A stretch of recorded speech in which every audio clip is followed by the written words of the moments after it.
Eleanor Whitmore was still wearing her father's burial dirt on the hem of her dress when the carriage wheels cracked against the gravel outside Whitmore Manor. She had not slept. She had not eaten.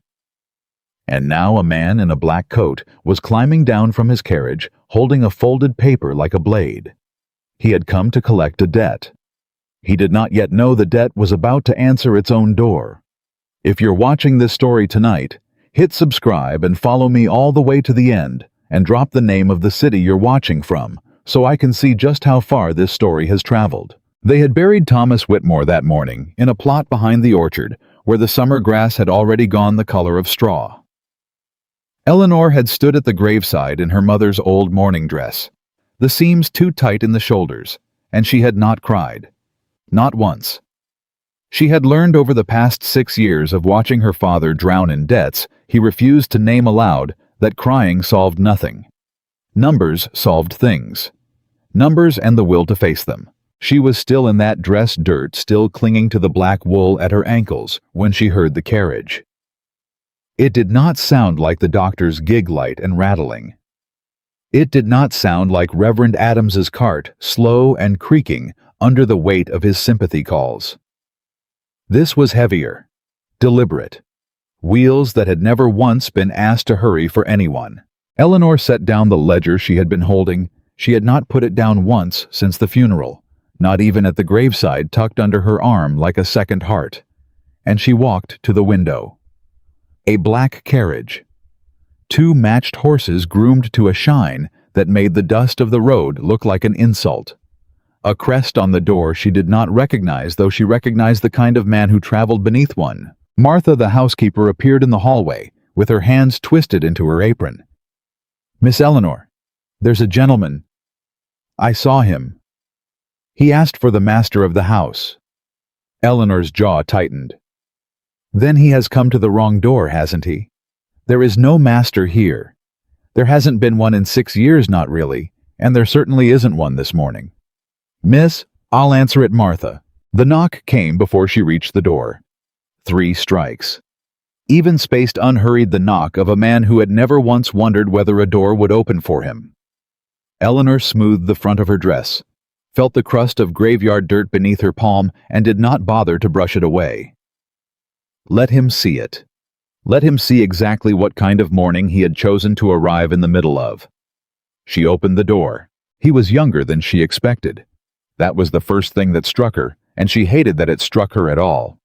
She had pictured in the 6 years since her father first whispered the word Harrington, like a curse over his brandy, an old man gray-hunched cruel in the slow and patient way that old men who owned things were cruel. Instead, there stood a man perhaps 30 years old, dark-coated, dark-eyed, standing on her porch, with the stillness of someone who had already decided how this conversation would end before it began. "I am looking for Thomas Whitmore," he said. "You've found his daughter instead," Eleanor said. "My father is dead. We buried him 3 hours ago. If you've come to offer condolences, you may leave your card with the housekeeper. If you've come for something else, you may say so plainly, because I have neither the patience nor the black crepe to spare for pretending otherwise today." Something shifted behind the man's eyes. Not sympathy. She would not have trusted sympathy from a stranger in a fine coat, but something closer to recalculation. "Jonathan Harrington," he said, "I have come for the debt owed to my family's estate. $12,000 secured against this property, due in full as of this morning." Eleanor felt the number land in her chest like a dropped stone. She had known the figure. She had known it for years, had watched it grow in her father's ledger like a rot spreading through good wood. But hearing it spoken aloud on the morning of his funeral by a man who had not even removed his hat, "You'll forgive me," she said, "if I find the timing remarkable. Debts do not pause for grief, Miss Whitmore." "No," she said. "I imagine they don't. Not for men like you." He studied her for a long moment. She held his gaze and did not step back, though every instinct in her body told her that was what he expected a woman to retreat, to fetch a father or a brother or a husband who did not exist, to dissolve into the kind of soft weeping that men like Jonathan Harrington had clearly built entire careers around outlasting. She did not weep. "Come in," she said instead. If we are to discuss $12,000, we will discuss it properly at a table, like two people conducting business, not on a porch, like a man serving a summons to a beggar. She saw the flicker of surprise cross his face before he mastered it. Good. Let him be surprised. It would not be the last time this morning. Inside, she led him not to the parlor, too soft, too much. Her mother's ghost in the faded rose wallpaper, but to her father's study, where the ledgers lived. She sat behind the desk. She did not offer him the chair across from it right away, and when he took it without waiting for permission, she let that pass too. There would be time to correct him. Not yet. "You have papers, I assume," she said. He produced them from his coat, a leather folder worn at the corners, the kind of object that had clearly traveled to many houses on many mornings just like this one. He set it on the desk between them, not sliding it toward her, simply placing it as though the placement itself were a kind of statement. Eleanor opened it. Read. Her eyes moved down the columns of figures, the original loan, the compounding interest, the notations in her father's own shaking hand acknowledging each missed payment, like a man signing his own confession again and again, year after year. 12,000, she said quietly. And what does the estate propose to do, Mr. Harrington, now that the man who signed these papers is in the ground? The debt does not die with him.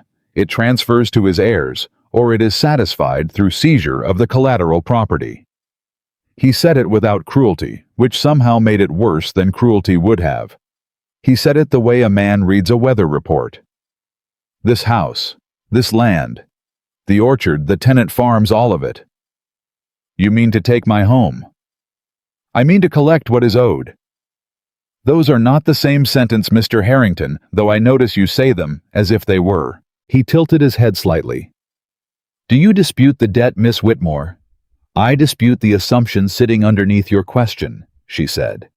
You arrived expecting to find a Whitmore man to negotiate with. Failing that, you expected a widow's daughter who would weep and sign whatever you placed in front of her. I am neither of those women, sir, and I would ask you to adjust your expectations accordingly before this conversation goes any further. For a moment, he said nothing at all.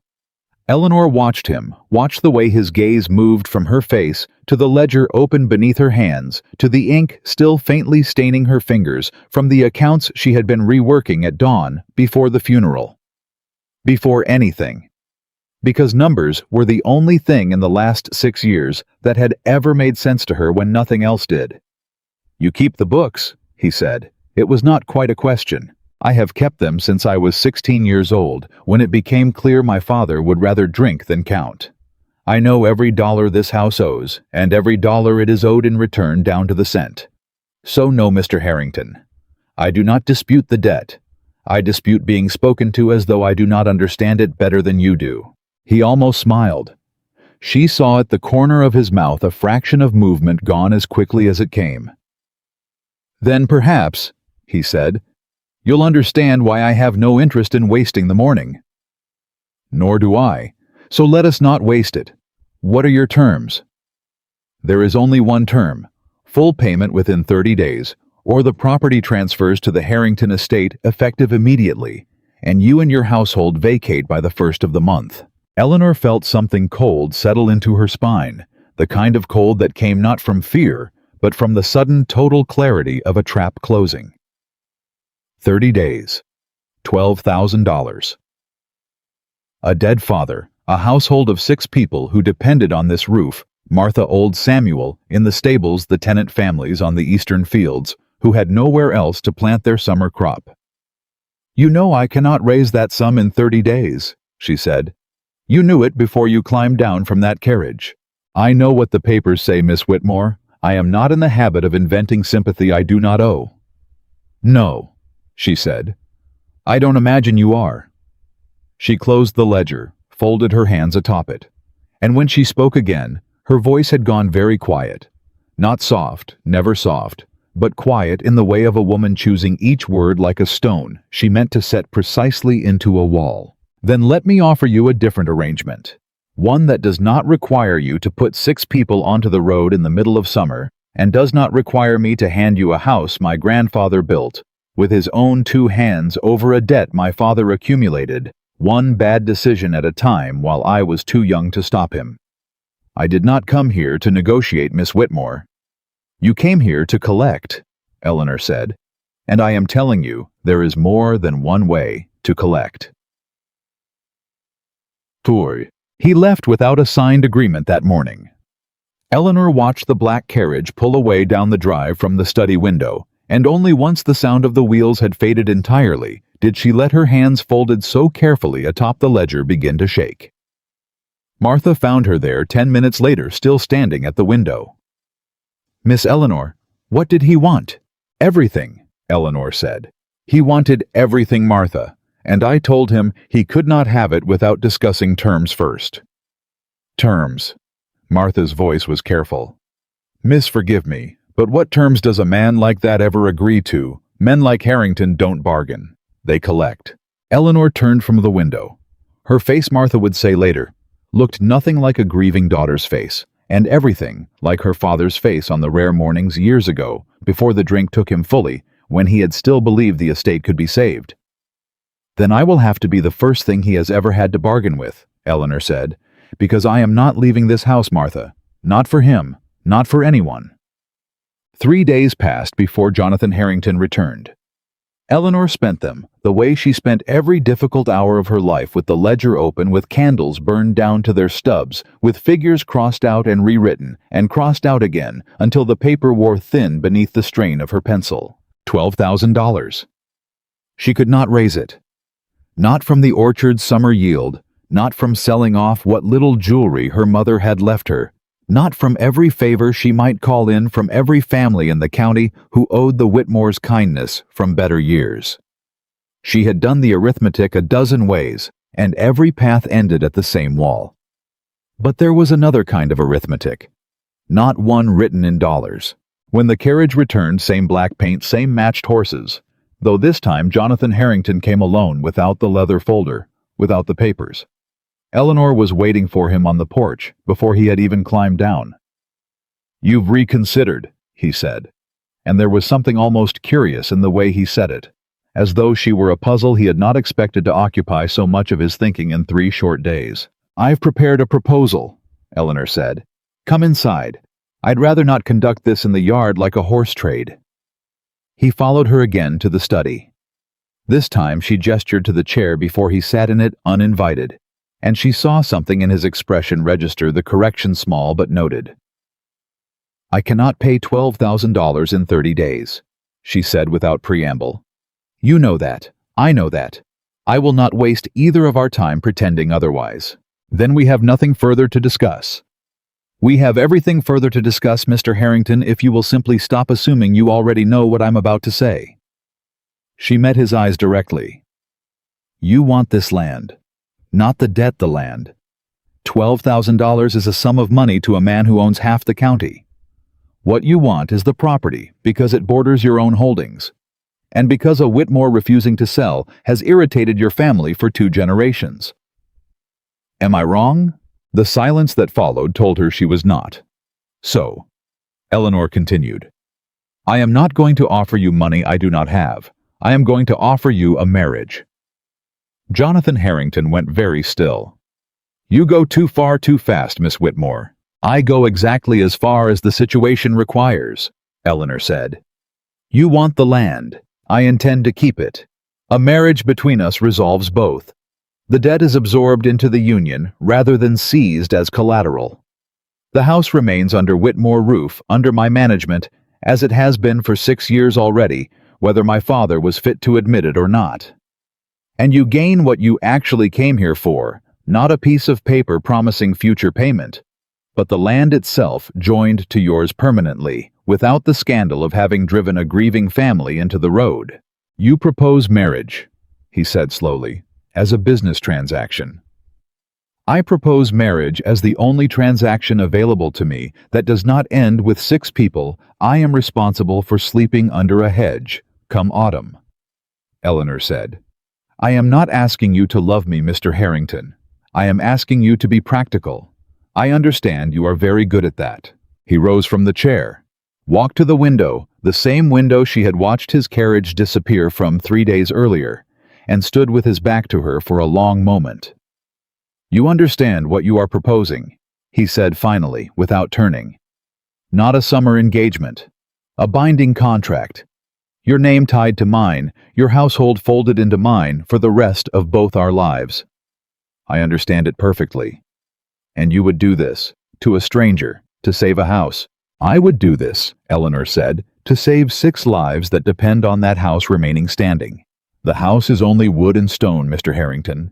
It is Martha who has no other family. It is Samuel who is too old to find work elsewhere. It is the Coles and the Marburys on the eastern farms who will lose their entire summer planting if they are put off this land with no notice. I am not sentimental about walls. I am responsible for the people inside them." He turned then, studied her the way he had studied the ledger figures 3 days before, carefully, as though searching for the flaw in an equation and not quite finding one. "There would be terms," he said, "if I agreed to this. I would expect nothing less. 3, I imagine, since you seem the sort of woman who arrives everywhere with a list already prepared." Eleanor almost smiled. "Almost." 3, she agreed. "First, the house remains under my control. I have run it for 6 years, and I will not hand the accounts to a man who has never set foot inside its kitchen. Second, no lie will be spoken between us regarding the terms of this arrangement, not to each other and not to the county. If we marry for land and survival, we will not pretend to the world it was for romance. And third," she paused. This one cost her more than the others, though she kept her voice level. "Third, I will not be discarded, Mr. Harrington, when the debt is settled and the land is yours, and you find you have no further use for the wife who came attached to it. If we marry, I am not a clause to be satisfied and dismissed. I am your wife until one of us is in the ground. Those are my terms." The room held its silence for a long moment. Eleanor did not look away from him, though her heart was beating hard enough that she was certain he could hear it across the desk. "Granted," Jonathan Harrington said. It was the last word Eleanor had expected. Not agreement, capitulation, and quicker than any man of his standing had any reason to offer a penniless widow's daughter across a borrowed desk in a house he could have simply taken. "Just like that," she said. "You mistake me for a man who negotiates for sport, Miss Whitmore. I don't. You have offered terms that solve my problem without costing me a court battle and a county's worth of gossip about a man who evicted a grieving family from their dead father's house. I am not fool enough to refuse good terms because they arrived from an unexpected direction. Then we are agreed." "We are agreed," he said. "Though I will tell you plainly, I do not know what kind of marriage this will make, Miss Whitmore. I have never contracted one for land before. I do not know what I am agreeing to beyond the paper." Eleanor stood, extended her hand across the desk, the way she had seen her father do 100 times in better years, sealing a deal with tenant farmers over the harvest. "Neither do I," she said. "But I know what I am not agreeing to. I am not agreeing to be afraid of you. Start there, and we will discover the rest as it comes." He took her hand. His grip was firm, brief, entirely businesslike, and yet Eleanor felt something in it that unsettled her more than any threat he had made on her porch 3 days before. Not tenderness. Not yet. But attention. The particular attention of a man who had walked into a house expecting to collect a debt and instead found himself shaking hands with the debt's terms. The wedding was arranged within the week, quiet. Small, conducted by Reverend Adams, in the same church where Eleanor had buried her father not 10 days before. She wore her mother's gray silk, the only dress in the house not touched by mourning black, and she did not cry during the ceremony either, though Martha, standing in the second pew, wept enough for both of them. Jonathan Harrington said his vows in the same flat, measured voice he had used to name the $12,000 debt. Eleanor said hers the same way. Neither of them pretended in front of God or Reverend Adams or the handful of witnesses gathered that this was anything but exactly what it was. It was only afterward, standing outside the church in the summer heat, that the county began to understand what had actually happened. Married! Old Mrs. Abernathy was heard to say to her daughter, loud enough that Eleanor caught every word from 10 feet away. Married that cold Harrington man not 2 weeks after burying her own father. Some women will do anything to keep a roof, I suppose. Eleanor did not turn, did not flinch. She had expected this, had known the moment she proposed the arrangement that the county would draw its own conclusions, and would draw them unkindly. Let them. She had 6 people fed and housed. She had a debt satisfied without a single family put onto the road. Whatever the whispers cost her, she had already decided it was a price worth paying. But beside her, she felt Jonathan Harrington go very still. "You needn't defend me," Eleanor murmured, not looking at him. "I've heard worse said about my father's drinking for years. I can survive being called a fortune hunter over my own home." "I wasn't planning to defend you," he said. "I was planning to correct her." Before Eleanor could stop him, he had turned toward Mrs. Abernathy, his voice carrying with the same flat control he used for everything. "Mrs. Abernathy," he said, "my wife did not marry me to keep a roof. She marries me to keep 6 people fed, who have no other means of feeding themselves at considerable cost to her own reputation, which she understood perfectly well. She was risking the moment she proposed it. I would ask you to reserve your judgment for men who deserve it more than she does. I can think of several. I am occasionally one of them." Mrs. Abernathy's face went the color of the church's whitewashed steeple. She said nothing further. Eleanor stared at her new husband, genuinely startled for the first time since he had knocked on her door 3 strikes even. "That was unnecessary," she said quietly once they had walked on. "Perhaps," Jonathan said. "But it was true, and I find I have very little patience left for things that are not."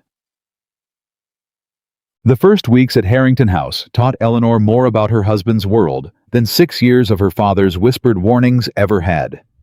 The estate was vast, larger than Whitmore land had ever been, even in its best years, and it was, she discovered within days, in worse condition than anyone in the county suspected. She found the first irregularity by accident 3 weeks into the marriage, going through the household accounts at Jonathan's own request. He had handed her the ledgers without ceremony one evening, saying only, "You manage numbers better than any man I employ. I would rather have the truth from you than flattery from them." It had taken her 4 days to find what she was looking for, and what she found made her blood go cold. "Mr. Harrington?" she said, finding him in his study late one evening, the household ledgers spread across her arms like evidence. "Your steward has been falsifying the Eastern land accounts for at least 3 years. He looked up sharply. "Explain." "The tenant rents on the Eastern parcels do not match what's recorded as received. Someone has been collecting the full amount from your tenants and recording a lesser figure, pocketing the difference quarter after quarter. It is not a small sum, Mr. Harrington. By my count, it is closer to $4,000 over 3 years. Mr. Cobb has managed this estate for 11 years. Then Mr. Cobb has had 11 years to learn exactly how not to be caught," Eleanor said. "I am not accusing lightly. I am showing you the numbers. You may verify them yourself, though I suspect you will find I am not wrong." Jonathan rose from his desk and crossed to where she stood, taking the ledgers from her hands. He studied the pages in silence for a long moment, long enough that Eleanor began to wonder if she had overstepped, married 3 weeks into a house not yet her own, already accusing his most trusted employee of theft. But when he looked up, there was no anger in his face. Only a kind of grim, focused attention she had not seen from him before. "You're right," he said quietly. "God help me, you're right, and I have been paying this man's wages for 3 years while he robbed my own tenants blind." "What will you do? What would you do, Mrs. Harrington?" The question startled her. Not the substance of it, but the address. Mrs. Harrington. It was the first time he had called her that, and something in the way he said it, quiet and direct, made her chest tighten in a way she did not have time to examine. "I would not confront him tonight," she said, recovering. "Not until we know the full scope of it. If he is stealing from the Eastern tenants, I would want to know whether he is stealing elsewhere too. The Western fields, the mill accounts, the timber sales. Confront him too soon, and he will have time to burn what records remain. Confront him with everything all at once, and he will have nowhere left to run. Jonathan looked at her for a long moment. You would make a formidable steward yourself, Mrs. Harrington. I would make a formidable partner, Eleanor said. If you would let me be one instead of a wife you hand ledgers to when it's convenient. Something shifted in his face, not quite a smile, but close enough to its cousin that Eleanor felt it land somewhere beneath her ribs. Then start tomorrow, he said. Pull every account this estate has touched in the last 5 years. If Cobb has been stealing from me, I want to know exactly how deep the rot goes before I cut it out. They worked side by side for the better part of 2 weeks after that. Not husband and wife. In any sense the county would have recognized, but two minds bent over the same ledgers late into the night, chasing numbers through columns that Cobb had clearly hoped no one would ever read closely enough to question. It was during those long evenings, candles burning low, that Eleanor began to see the man beneath the cold collector who had knocked on her door. He did not speak easily of himself. She learned in fragments that his father had died when Jonathan was 19, leaving him an estate and a title and a county's worth of expectation, with no one to teach him how to carry either. He had built the reputation of a man who collected debts without mercy, not because he enjoyed cruelty she came to understand, but because mercy once early in his tenure as master of the estate had nearly cost him everything. A tenant he had forgiven a debt to had used the reprieve to strip the land and vanish, leaving Jonathan to explain the loss to creditors of his own. So, you stopped forgiving? Eleanor said one evening, the two of them still bent over Cobb's falsified accounts, candlelight, throwing long shadows across the desk between them. I stopped assuming mercy would be repaid with anything but advantage taken, Jonathan said. It is a poor way to run an estate. I am aware it is likely a worse way to run a marriage. It is not the worst way, Eleanor said. The worst way would be pretending affection you do not feel in order to extract compliance you have not earned. At least your coldness was honest. Is that meant as forgiveness? It's meant as an observation, Eleanor said. I have not decided yet whether to forgive you for the porch, Mr. Harrington. Ask me again once we've finished dismantling Cobb's little empire of theft. I find I am generally in a better mood once a fraud has been properly exposed. That earned her, for the first time since she had opened her door to him 10 strikes and 1 funeral ago, something that was unmistakably a real smile. The confrontation with Cobb, when it finally came, was swift and merciless in exactly the way Eleanor had recommended. Every falsified account laid out at once, every quarter of stolen rent documented in her own careful hand, leaving the steward no room to claim confusion or coincidence. He was dismissed within the hour, escorted from the estate before sundown, and word of it moved through the county faster than either of them expected. It was 2 days later, in the aftermath of Cobb's dismissal, that a different kind of visitor arrived at Harrington House, one Eleanor had not anticipated, and one whose arrival would prove far more dangerous than any steward's petty theft. A carriage, pale and elegant, pulled up the long drive in the late afternoon light. Eleanor watched from the parlor window as a woman stepped down from it, dark-haired, beautifully dressed, moving with the particular unhurried grace of someone who had never once doubted her welcome anywhere she chose to arrive. "Who is that?" Eleanor asked Martha, who had followed her from Whitmore Manor into the new household and stood now at her shoulder. Martha's face had gone carefully blank in the way it always did when she knew something she did not wish to be the one to say aloud. "That Miss Eleanor Mrs. Harrington. I mean, that is Catherine Ellsworth." "And who is Catherine Ellsworth to this house?" Martha hesitated. "Before you, ma'am. The county always assumed she and Mr. Harrington would marry. Everyone assumed it these past 2 years. And then he rode out to collect a debt from a dying man's estate and came home with a wife instead." Eleanor watched the woman glide toward the front door, unannounced, unhesitating, as though she had walked through it 1,000 times before, and saw no reason her welcome should have changed. Something cold and certain settled into Eleanor's chest. Not fear exactly, but the particular clarity of a woman who understood in a single glance through a parlor window that the true fight for Harrington House had not yet begun. Cobb's theft had been numbers on a page solvable with enough candlelight and careful arithmetic. This was going to be something else entirely. She smoothed the front of her dress. No graveyard dirt this time. Only the fine gray silk that was hers. Now mistress of this house by contract and by will. And she walked to answer the door herself before Martha or any servant could reach it first. Whatever Catherine Ellsworth had come to say, Eleanor intended to hear it standing and to answer it the same way she had answered every threat to her home since the morning a stranger's carriage first cracked against her gravel. She would not be the one who flinched. Catherine Ellsworth did not wait to be announced. She stepped through the doorway the moment Eleanor opened it, moving past her into the front hall, as though she were reclaiming ground rather than entering a house for the first time as a guest. Her gloves came off finger by finger, unhurried, and she looked around the entryway, the way a woman looks at a room she has redecorated in her mind 100 times before ever setting foot in it. "You must be Eleanor," she said. "I confess I expected someone taller."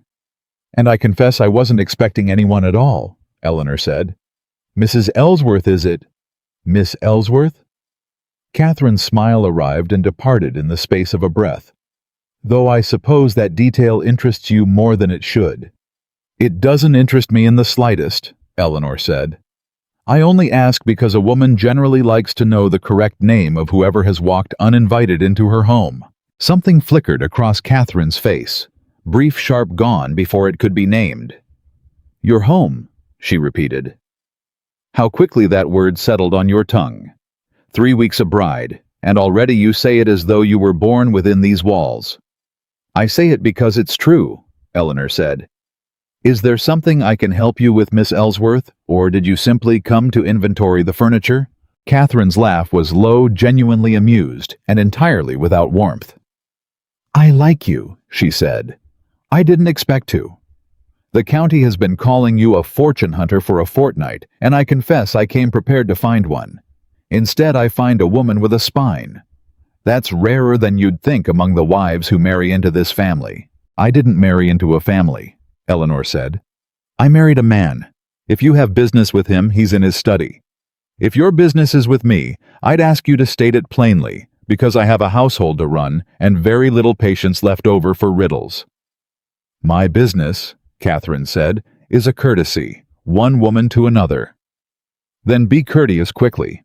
I find riddles wearisome and courtesies from strangers wearisome faster." Catherine's eyes narrowed slightly, the amusement cooling into something more deliberate. "You should know," she said, "that Jonathan Harrington does not marry for love. He never has. Whatever arrangement brought the two of you together, and I have my guesses. Mrs. Harrington, I am not a foolish woman. You would do well to remember that he is a man who calculates. He calculated you. One day he may calculate that you are no longer the most useful arrangement available to him." The words landed exactly where Catherine intended them to land, and Eleanor felt the sting of it before she could stop herself feeling it. But she had spent 6 years learning not to let her face show what her chest was doing, and she did not let it show now. "That's a strange kind of courtesy," Eleanor said. "Threatening a woman with her own husband. It isn't a threat, it's a mercy. I would rather you hear it from me plainly than discover it yourself in a year's time, once you've made the mistake of loving him. And you speak from experience, I take it." Something in Catherine's composure cracked, not much a hairline fracture, but Eleanor saw it and filed it away, the same careful way she filed every irregular number in a ledger. "I speak from 2 years of watching this county assume I would be his wife," Catherine said. 2 years, Mrs. Harrington. And then he rode out to collect a debt from a dying drunkard's estate and came home engaged to the daughter instead. "You'll forgive me if I find the arrangement curious." "You may find it however you like," Eleanor said. "I don't require your approval of my marriage, Miss Ellsworth, only your absence from my front hall, which I would ask for now as courteously as you delivered your own uninvited courtesy to me." For a moment, neither woman moved.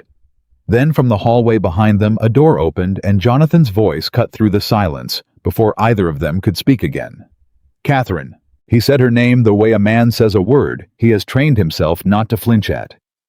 Eleanor turned and watched him cross the hall toward them, his expression settling into the same flat, unreadable calm he had worn on her porch the morning they met, though she had learned in 3 weeks that the calm was not the absence of feeling.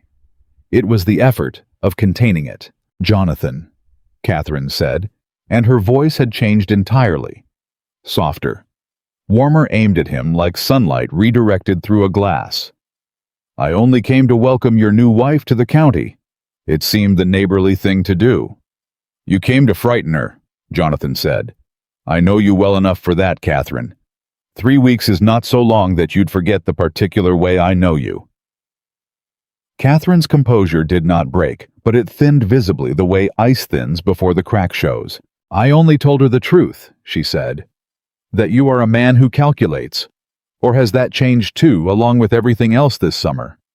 "What's changed," Jonathan said, "is that you are no longer welcome in this house without an invitation.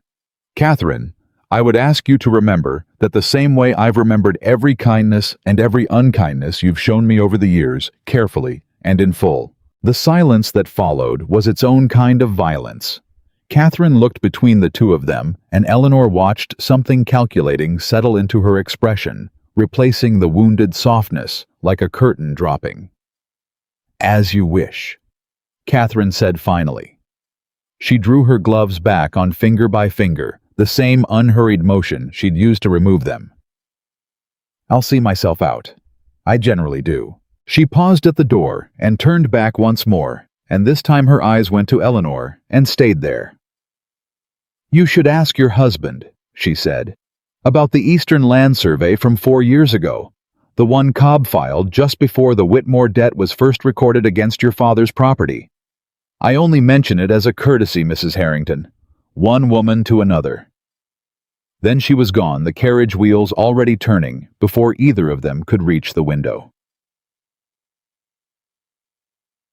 Eleanor stood very still in the front hall for a long moment after the sound of the wheels had faded entirely. "What survey?" she said finally. Jonathan's jaw tightened. "I don't know. I've never heard of it. She said Cobb filed it 4 years ago, before my father's debt was ever recorded." Eleanor turned to face him fully now, and she could feel the old cold clarity settling into her chest, the same clarity that had let her stand unflinching on her own porch the morning he came to collect what he believed he was owed. "Jonathan, what if the debt was never real to begin with?" "Don't," he said, and there was something almost pleading in the single word which startled her more than anything Catherine had said. "Don't build a conspiracy out of a jealous woman's parting shot, Eleanor. Catherine says things to wound. It's the only weapon she has left now that I've married someone else." "Maybe," Eleanor said. "Or maybe she just handed us the only honest thing anyone in this county has said to me since the day I buried my father." She found the survey 2 days later in the bottom drawer of Cobb's abandoned office, the same office they had cleared out after his dismissal, the same drawers Eleanor had already gone through once cursorily in search of anything else the man might have stolen. She had not looked closely enough the first time. She looked closely now. The document was old.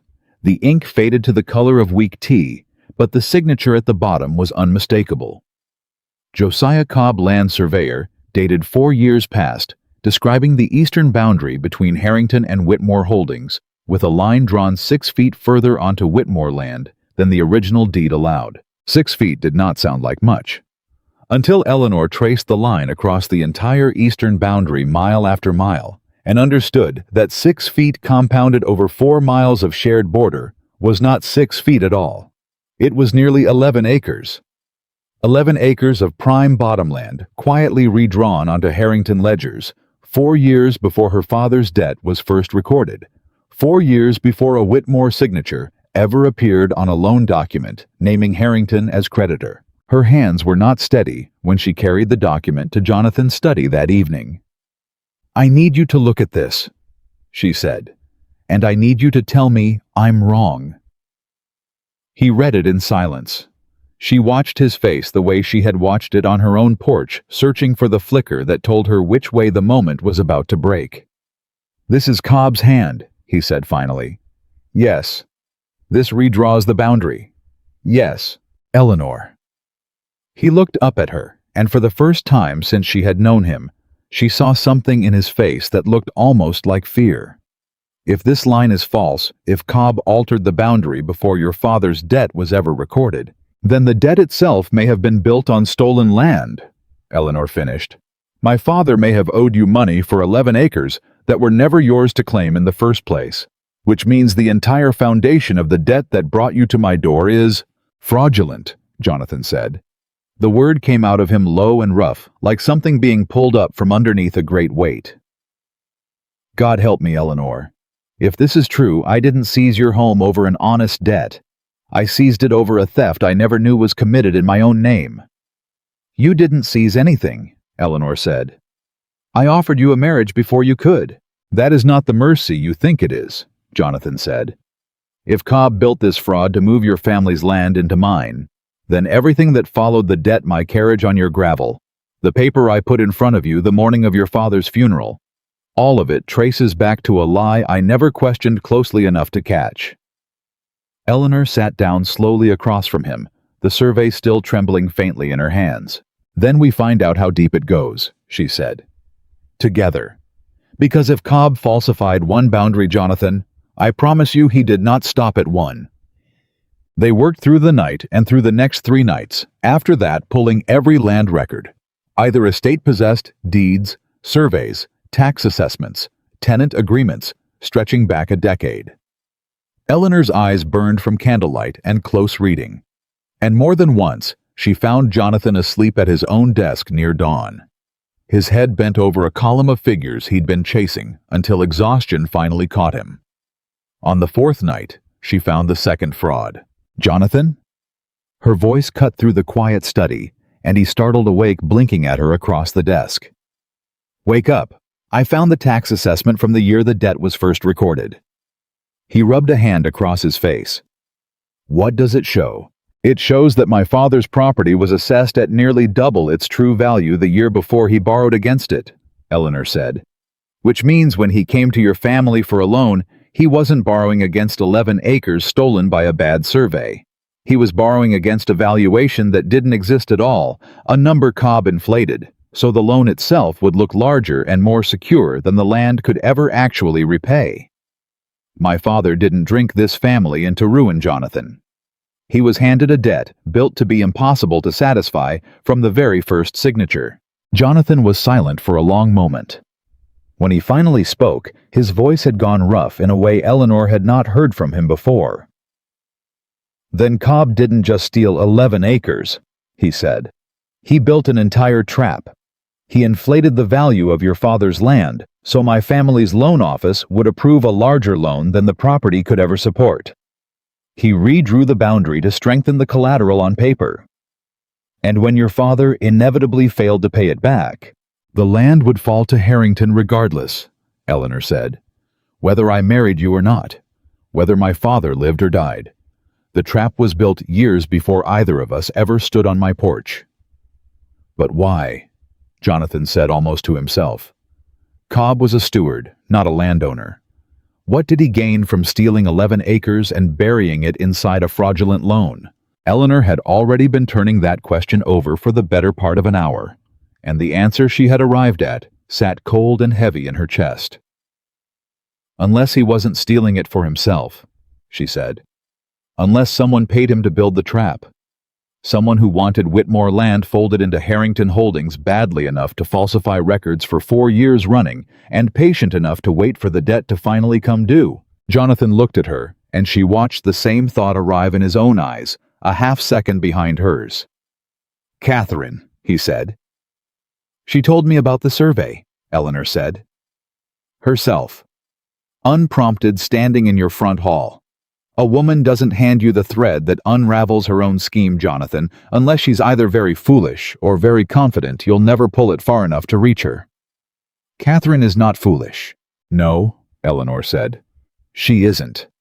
Which means either she wanted us to find this for reasons I can't yet guess, or she's confident that whatever trail leads back to her is buried too deep for 2 people with a stack of borrowed ledgers to ever reach it.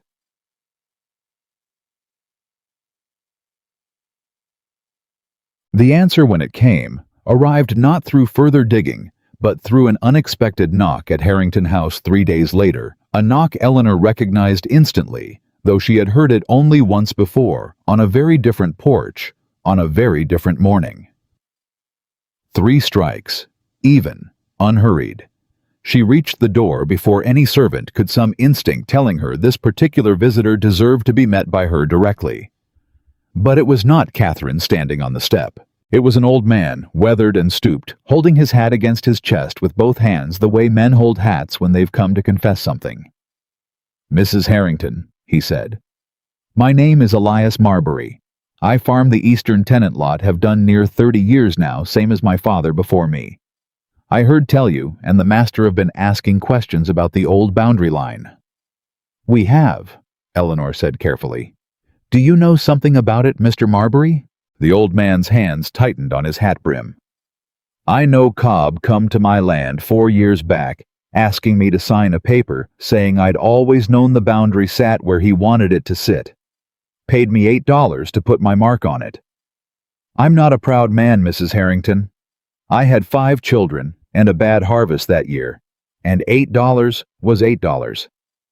But I've carried it since, and when I heard you and the master were finally asking the right questions, I figured it was past time an old man's conscience caught up with his signature." Eleanor felt her pulse quicken. "Did Cobb say who wanted the boundary moved? Mr. Marbury? Did he ever mention a name?" The old farmer hesitated, glancing past her toward the house as though he half expected someone to appear behind her and stop him from answering. "He didn't say a name outright," Marbury said slowly.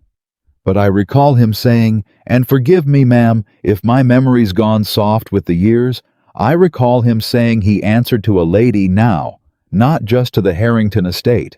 Said she paid better and asked fewer questions about what a man did to earn it." The words dropped into the silence between them like a stone into still water. "A lady," Eleanor repeated.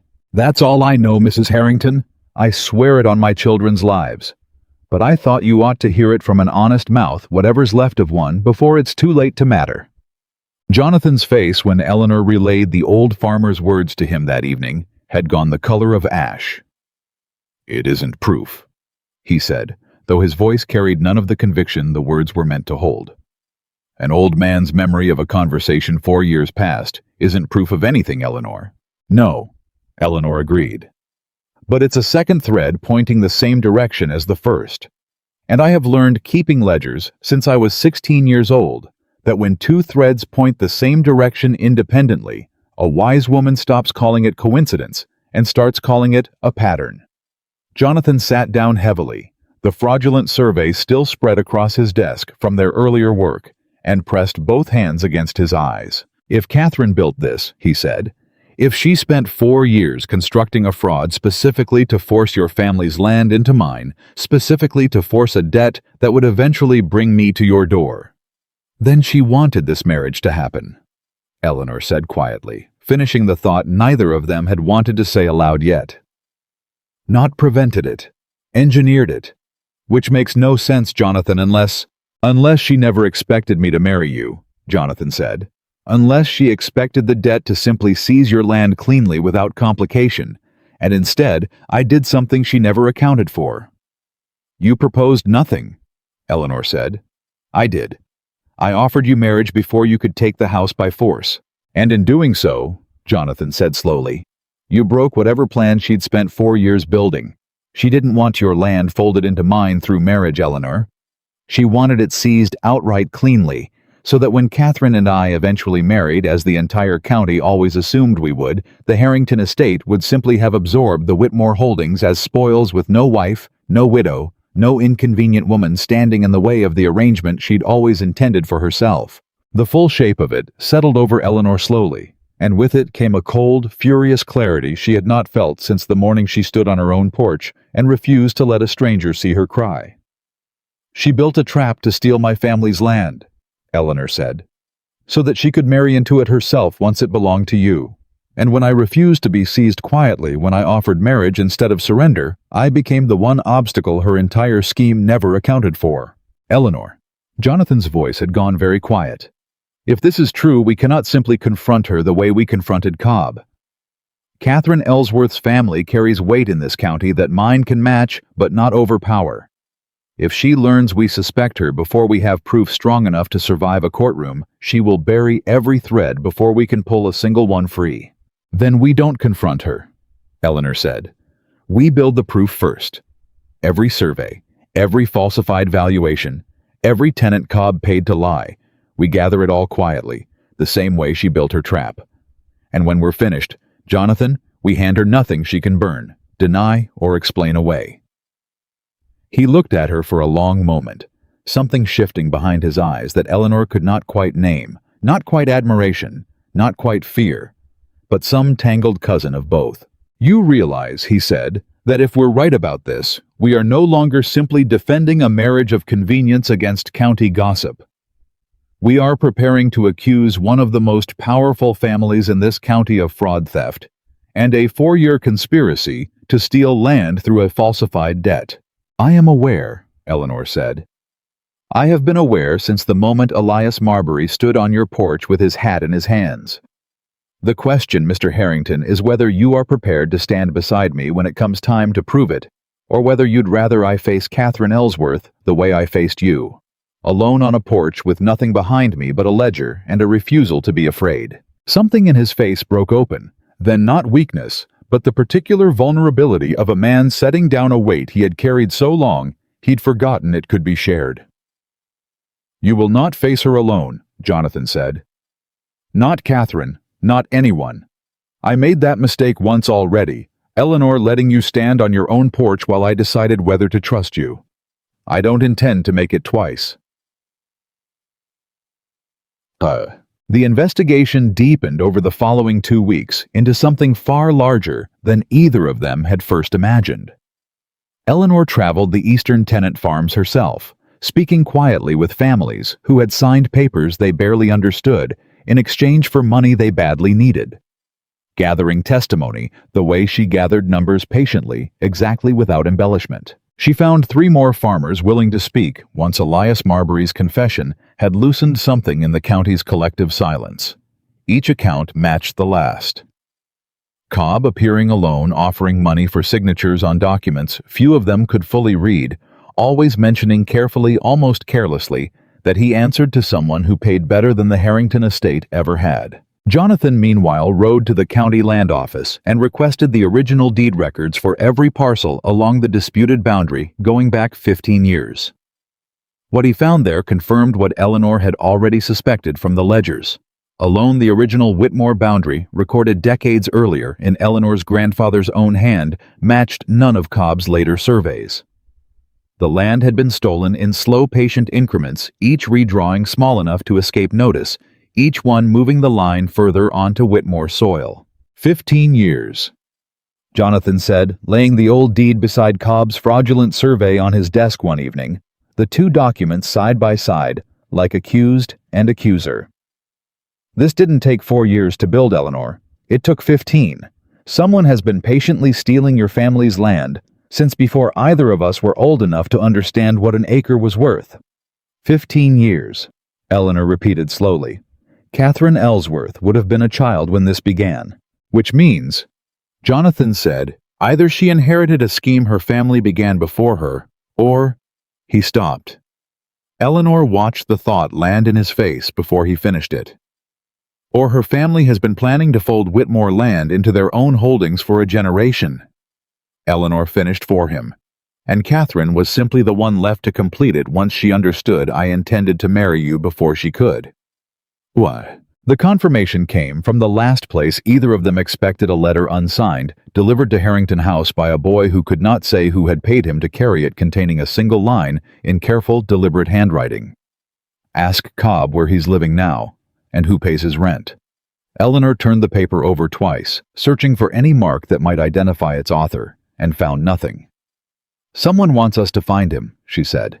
"Or someone wants us to walk into a trap," Jonathan said.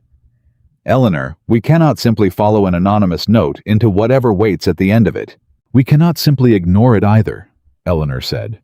"Not when it's the first thread in 3 weeks that might actually lead somewhere, instead of simply confirming what we already suspect. Jonathan, we have theft. We have fraud. We have farmers willing to testify that Cobb paid them to lie. What we do not have is Cobb himself, or a single word from his own mouth, naming who he answered to. If this note leads to him, it may be the only chance we get to hear it plainly, before Catherine has time to make certain he never speaks again. Jonathan's jaw tightened at the implication buried in her final words, but he did not argue against it. They both understood by now precisely how much was at stake, and precisely how far a family accustomed to 15 years of patient theft might be willing to go to protect what remained unproven. "Then we go together," Jonathan said. "And Eleanor, if this is a trap, if Catherine has arranged this note to lure us somewhere she can control the outcome, I need you to promise me you will not play the hero. I have already watched you refuse to flinch on your own porch in my study in front of half this county's gossiping tongues.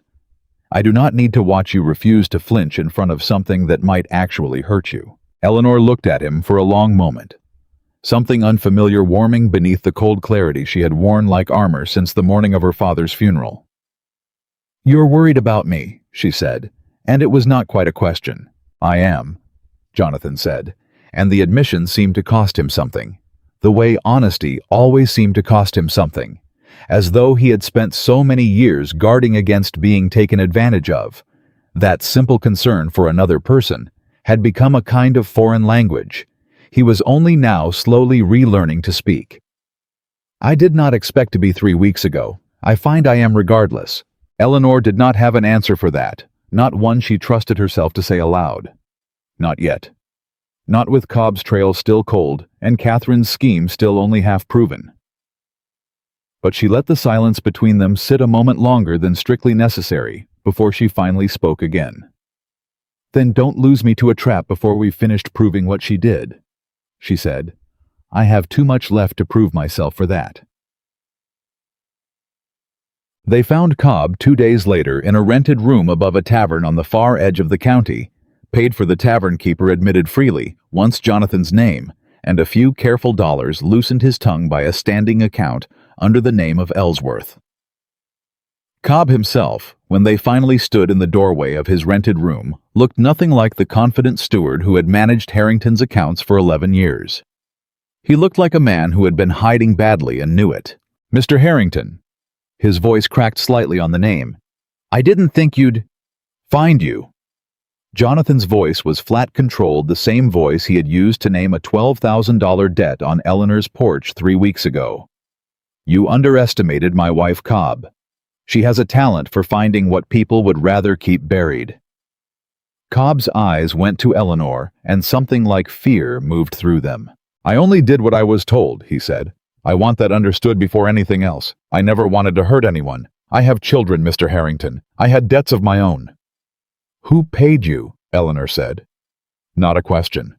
A demand delivered in the same flat certainty she'd used to demand terms from Jonathan across her father's desk. Cobb's hands were shaking. "If I tell you, she'll ruin me. She's already threatened as much once she learned you two were asking questions the county wasn't supposed to be asking." "And if you don't tell us," Jonathan said, "I will ruin you myself."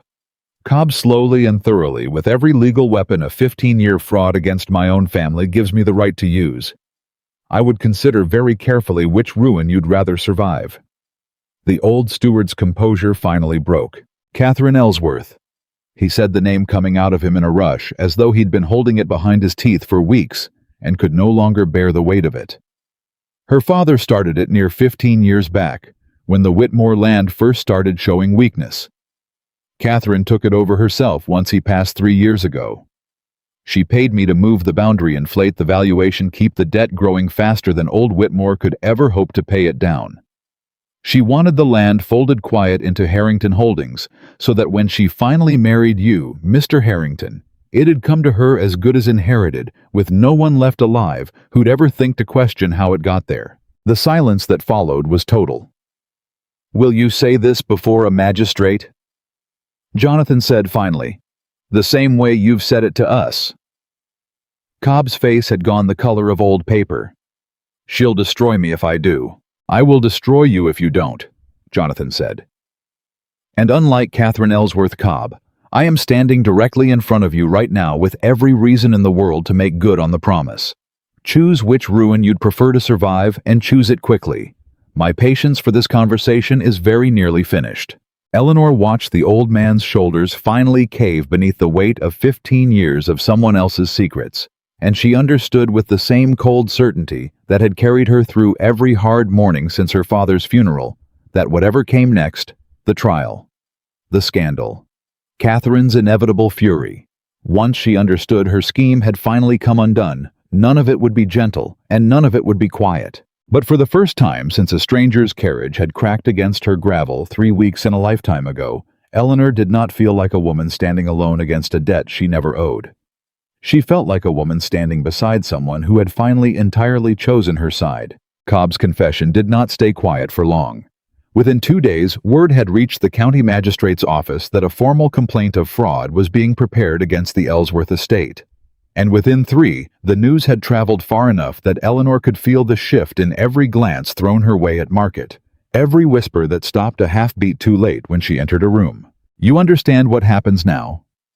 Jonathan said, the two of them seated across from each other in his study, the affidavit from Cobb sitting between them, alongside Elias Marbury's signed statement and every falsified survey they had gathered. "Once this becomes public, Catherine will not simply retreat. A woman who spent 15 years building a fraud, this patient does not surrender because she's been caught. She adapts." "Then let her adapt," Eleanor said. "We have Cobb's confession. We have the boundary records. We have 4 tenant farmers willing to testify under oath. What exactly does she have left to fight with?" "Reputation," Jonathan said quietly. "And in this county, Eleanor's reputation has settled larger disputes than truth ever has." He was not wrong. Eleanor discovered exactly how right he was. 3 days later, when Martha came into the study white-faced, holding a copy of the county circular that had been left at every door in the district that morning. "Miss Eleanor," Martha said, and her voice shook in a way Eleanor had not heard since the morning of the funeral. "You'd best read this yourself." Eleanor took the paper. The headline sat across the top in bold, deliberate type questions raised over Whitmore marriage-forged documents suspected in hasty union.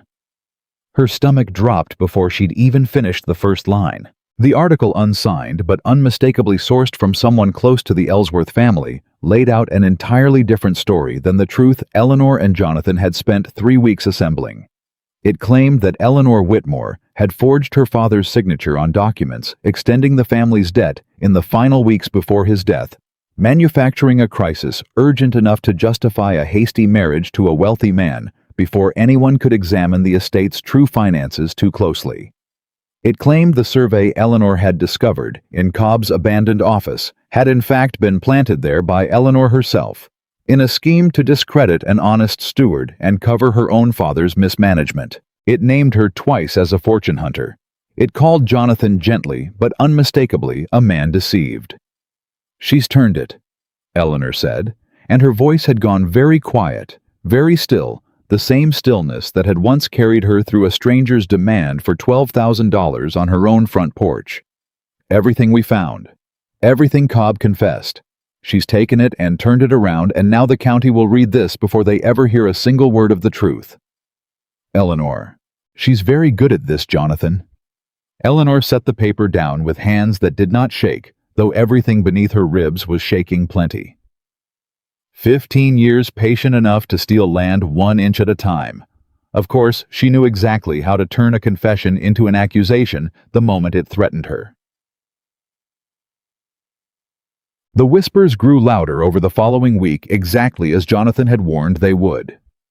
Eleanor felt it every time she stepped outside Harrington Land, the way conversations stopped when she passed. The way Mrs. Abernathy's circle of friends now looked at her with something closer to triumph than pity, as though the county had been waiting all along for the truth beneath her hasty marriage to finally surface. "They believe her," Eleanor said one evening, standing at the window of Jonathan's study, watching the last light fail over the eastern fields that had started this entire war. "Not all of them, but enough." "They believe the story that arrived first and loudest," Jonathan said. "That is not the same as belief in truth, Eleanor. It is only belief in whoever spoke soonest. Does the distinction matter if the outcome is the same? If the magistrate hears her version before he hears ours?" If the county has already convicted me of forgery before a single witness has been called, it matters because we still have Cobb, Jonathan said. We still have Marbury. We still have 4 tenant farmers and 15 years of falsified surveys sitting in this study. Eleanor, and none of that has changed simply because Catherine printed a clever lie before we had the chance to print the truth. Eleanor turned from the window. Then we need Cobb to testify, publicly, before the county has time to convince itself the article was the truth and our evidence is the fabrication. Cobb is terrified, Jonathan said. You saw him yourself. A man that frightened does not make a reliable witness under public pressure. Catherine's family has resources ours cannot fully match if she offers him money to disappear, or worse, threatens him into silence. Then we protect him, Eleanor said. We bring him here under this roof until the hearing. We do not give her the chance to reach him again. They moved Cobb to a tenant cottage on Harrington land 2 days later, under quiet guard, and for a short while it seemed the ground beneath them had steadied. Eleanor spent her mornings preparing the formal complaint with the county solicitor, her afternoons cataloging every fraudulent document into an order clear enough that even a hostile magistrate could not dismiss it as coincidence. And her evenings more often than not in Jonathan's study, the two of them working in a silence that had stopped feeling like strangers sharing a desk, and started feeling, Eleanor realized with some private alarm, like something closer to partnership than either of them had bargained for at the start. It was during one of those evenings, candles burning, low papers spread between them, that Jonathan finally set down his pen and looked at her for a long moment without speaking. What? Eleanor said, not looking up from the ledger in front of her. Nothing, he said. Then after a pause, I keep thinking of the morning I came to your door. Eleanor's pen stilled. What of it? I thought I was collecting a debt from a ruined family, Jonathan said. I thought I would find weeping or begging, or a house already halfway surrendered before I'd even climbed down from the carriage. Instead, I found a woman standing in the doorway with graveyard dirt on her dress, refusing to step back. You've mentioned before that I surprised you. I don't think I ever told you how much, Jonathan said.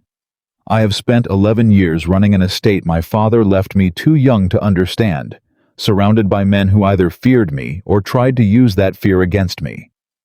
I had stopped expecting anyone to simply meet me.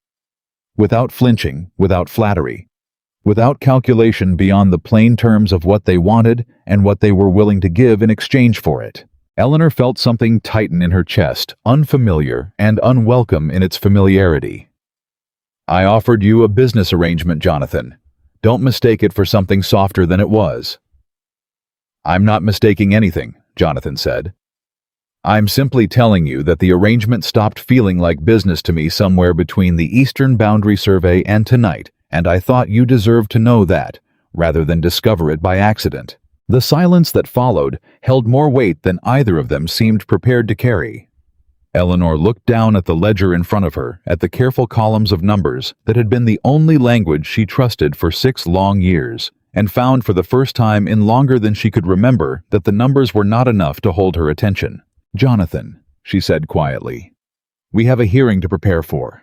A woman who has spent 15 years stealing my family's land, and a steward hiding in a tenant cottage who may lose his nerve before he ever reaches a magistrate's chair. I don't have room tonight for whatever this is. I know, Jonathan said. I'm not asking you to make room tonight. I'm only asking you to remember once the hearing is finished that I said it. Eleanor did not answer, but she did not look away from him either, and something in that unspoken exchange settled between them like a promise neither was yet ready to name aloud. The blow, when it came, arrived without warning 3 days before the scheduled hearing. Eleanor woke to Martha's frantic knocking before dawn, the housekeeper's face bone white in the low candlelight. Miss Eleanor, the cottage, Cobb's cottage. Eleanor was out of bed and dressed before Martha finished the sentence, some cold certainty already settling into her stomach even before she heard the rest. He's gone, Martha said. The guard found the door open at first light. No sign of struggle, but there's a note Miss Eleanor left on the table in his own hand, far as anyone can tell. Eleanor reached the cottage with Jonathan close behind her. both of them moving through the pale early light with the particular urgency of people who already suspected before they arrived exactly what they would find. The note was short. Eleanor read it twice before the words fully settled. I cannot testify. She's promised to see my children ruined if I speak against her, and promises made to defend theft against a stranger's land are not worth my own family's safety. I am sorry, Mrs. Harrington. You were kind to me when you had every reason not to be. I hope you understand why kindness was not enough to keep me here. She threatened his children, Eleanor said, and her voice had gone flat with fury in a way Jonathan had not yet heard from her. 15 years of theft wasn't enough. Now she's threatening a frightened old man's family to keep him silent. We don't know that for certain, Jonathan said, though his own jaw had tightened in a way that told Eleanor he believed it every bit as much as she did. We know Cobb was terrified of her before we ever moved him here, Eleanor said. We know he vanished 3 days before he was meant to testify, leaving behind a note that all but names her as the reason. Jonathan, without Cobb's testimony, what remains of our case? A survey that Catherine's solicitor will simply argue could have been planted. Farmers who signed papers years ago and can be made to look like disgruntled tenants inventing grievances. Without Cobb standing before that magistrate and naming her plainly, we have threads. We do not have proof strong enough to survive her family's weight in this county. Jonathan was silent for a long moment, staring at the abandoned cottage, at the note still trembling faintly in Eleanor's hand. Then we find him, he said finally, before the hearing, before Catherine has time to move him further than we can follow. They searched for 2 days with no success. The tavern where he'd hidden before, empty of any trace of him, his usual haunts turned up nothing, and every hour that passed without word felt to Eleanor like watching sand run through an hourglass she could not turn back over. It was Martha of all people who finally found the thread that mattered. Miss Eleanor, she said, appearing in the study on the evening of the second day, twisting her apron the way she always did when she was carrying news she wasn't certain she should share. My sister's boy works the stables at the Ellsworth estate. He says a carriage left 2 nights past late, carrying an older man matching Cobb's description. Says it was headed north toward the county line. North? Eleanor repeated. Toward what exactly? There's a shipping port 2 days' ride past the county line, Martha said. If a man wanted to disappear entirely, leave the state, leave everything behind, that's where he'd go to do it. Eleanor was already reaching for her cloak before Martha finished speaking. Eleanor, Jonathan's voice sharp with alarm. The hearing is in 2 days. If we ride for the county line now, then we ride through the night and we are back in time, Eleanor said. Jonathan, if Cobb reaches that port and boards a ship, he is gone, not delayed. Gone permanently, and every piece of testimony we need to survive this hearing goes with him. I am not willing to let that happen because the timing was inconvenient. He studied her for a moment, the same searching look he had given her across her father's desk, weeks and a lifetime ago, when she had first proposed a marriage instead of a surrender. Then we ride together, he said. I already told you once, Eleanor, you do not face this alone. Not Catherine, not Cobb, not a ship about to sail, not anything. The ride north was hard and fast, and Eleanor felt every mile of it in her spine by the time they reached the port town at dusk on the following day, the harbor crowded with vessels preparing for the evening tide. There, Jonathan said, pointing toward a modest inn near the docks. If he's hiding anywhere close to the water, it will be somewhere cheap and unremarkable. A man running from a fraud this large does not check into the finest room in town. They found him 20 minutes later in a narrow room on the inn's second floor, his bags already half packed, his face going the color of old parchment the moment he saw them standing in his doorway. Mr. Harrington, Mrs. Harrington. His voice cracked on both names. How did you find you? Jonathan's voice carried none of the flat control Eleanor was used to hearing from him. This was something raw, something closer to fury, barely leashed. You left my wife a note, Cobb apologizing for abandoning her, and then you ran for a port town instead of staying to face the woman you claim to be sorry for failing. Forgive me if I find the apology somewhat difficult to credit. She threatened my children, Cobb said, and his voice broke entirely on the words. You don't understand. She came to the cottage herself 2 nights past, told me plainly what would happen to my family if I stood before that magistrate and named her. I have 5 children, Mr. Harrington. I could not risk it. Not even for the truth. Not even for a debt I owed to you both after everything I'd already done. Eleanor stepped forward before Jonathan could speak again, her voice quieter than his, but no less certain. Mr. Cobb, look at me. The old steward's eyes lifted to hers, wet and frightened. I understand fear, Eleanor said. I have spent 6 years managing a household on the edge of ruin, watching a debt grow larger every season with no way to stop it, terrified every single day that I would fail the people who depended on me. I know exactly what it costs a person to be afraid for so long that fear becomes the only voice you trust. But I am telling you now, if Catherine Ellsworth is threatening your children to keep you silent, the surest way to protect them is not to run. It is to make certain she has no power left to threaten anyone ever again. And the only way to strip that power from her is for you to stand in front of a magistrate and say plainly everything you already told us in that rented room above the tavern. If I testify and she isn't stopped, she will be stopped, Jonathan said.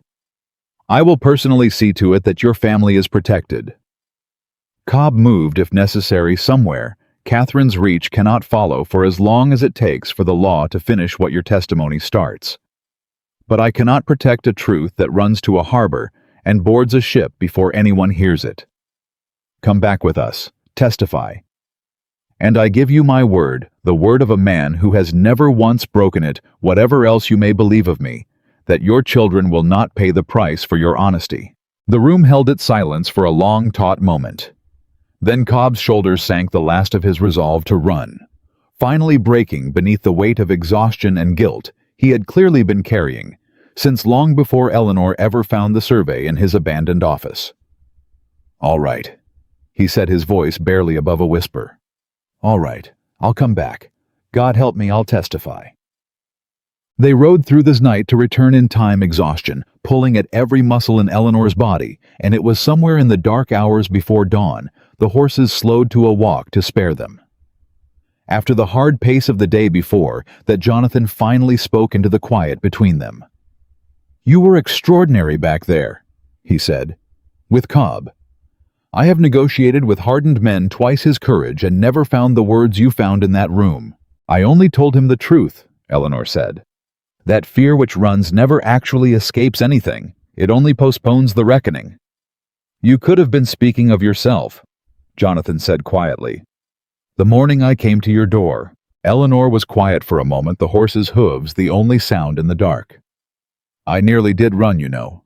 Not from you, but from the entire weight of it. My father dead 3 hours, $12,000. I could never hope to raise 6 people, depending on a house I had no idea how to save. There was a moment standing behind that door before I opened it where every part of me wanted to simply not answer. Let Martha handle it. Let someone else carry what I had been carrying alone for 6 years. What stopped you? I thought of my father, Eleanor said. Not the man who drank himself into that debt. The man he was before when I was small, when he used to say that a Whitmore never let fear answer a door meant for courage. I don't know if I believed it that morning, but I opened the door anyway, because I decided I would rather fail as the woman who tried than survive as the woman who hid. Jonathan looked at her for a long moment in the pale pre-dawn light, something unguarded moving across his face that Eleanor had rarely seen from him. I am glad, he said quietly, that you opened the door. So am I, Eleanor said, and found somewhat to her own surprise that she meant it entirely.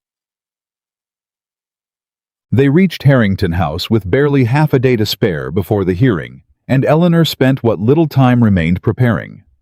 Cobb preparing the documents, preparing herself for a confrontation, she understood with total clarity would determine not only the fate of her family's land, but the entire shape of the life she had built in the 6 weeks since a stranger's carriage first cracked against her gravel. The hearing was held in the county courthouse, a modest brick building that Eleanor had passed 100 times in her life without ever once imagining she would stand inside it fighting for everything she owned. The room was crowded. Word of the scandal had traveled far enough that half the county seemed to have found some excuse to attend, and Eleanor felt every eye in the room the moment she walked through the door on Jonathan's arm. Catherine Ellsworth sat near the front, composed, elegant, dressed in pale blue silk that made her look every inch the wronged innocent her circular had painted her to be. She did not look at Eleanor as she entered. She did not need to. Her composure alone was its own kind of statement aimed at every person in the room who had already half decided, thanks to her carefully placed article, that Eleanor Whitmore was the villain of this story. The magistrate called the hearing to order, and Catherine's solicitor rose first, laying out with practiced ease the version of events the county had already been primed to believe: a hasty marriage, a conveniently discovered survey, a grieving daughter's desperate scheme to save a failing estate by any means available, however dishonest. Eleanor sat very still through all of it, her hands folded in her lap, the way they had been folded that first morning across her father's desk, and she did not let a single flicker of the fury building in her chest reach her face. When it was finally their turn, Jonathan's solicitor called Elias Marbury first, and the old farmer's testimony halting, honest, plainly the words of a man with nothing left to gain from lying, began to shift something in the room's collective posture. Then came the second tenant farmer and the third, each account matching the last with the kind of consistency that no coached conspiracy could easily fabricate. But it was Cobb's testimony that broke the room open entirely. He stood before the magistrate with his hat clutched in both hands, exactly as he had stood on Eleanor's porch weeks before, and he told the truth, all of it plainly, without the tremor of fear that had nearly sent him fleeing to a departing ship 2 nights past. He named Catherine's father as the scheme's architect 15 years earlier. He named Catherine herself as the one who had taken over the fraud 3 years past upon her father's death. Growing it, sharpening it patiently, waiting for the debt to mature into exactly the crisis that would deliver Whitmore land into Harrington hands she had always assumed until Eleanor's unexpected proposal would eventually be joined to her own. "She threatened my children," Cobb said, his voice cracking on the final words. "2 nights before I was meant to stand here, came to the cottage herself and told me plainly what would happen to my family if I spoke the truth today.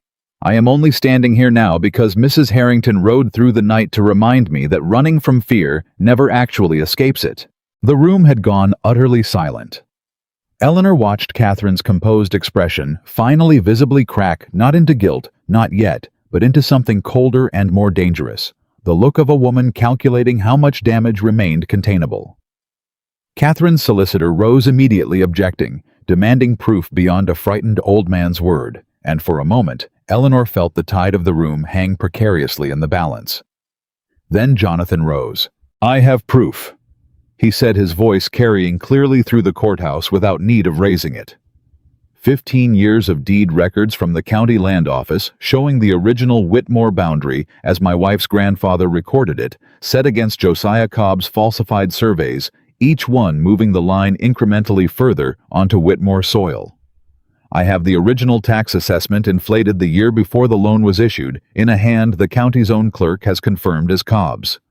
And I have this.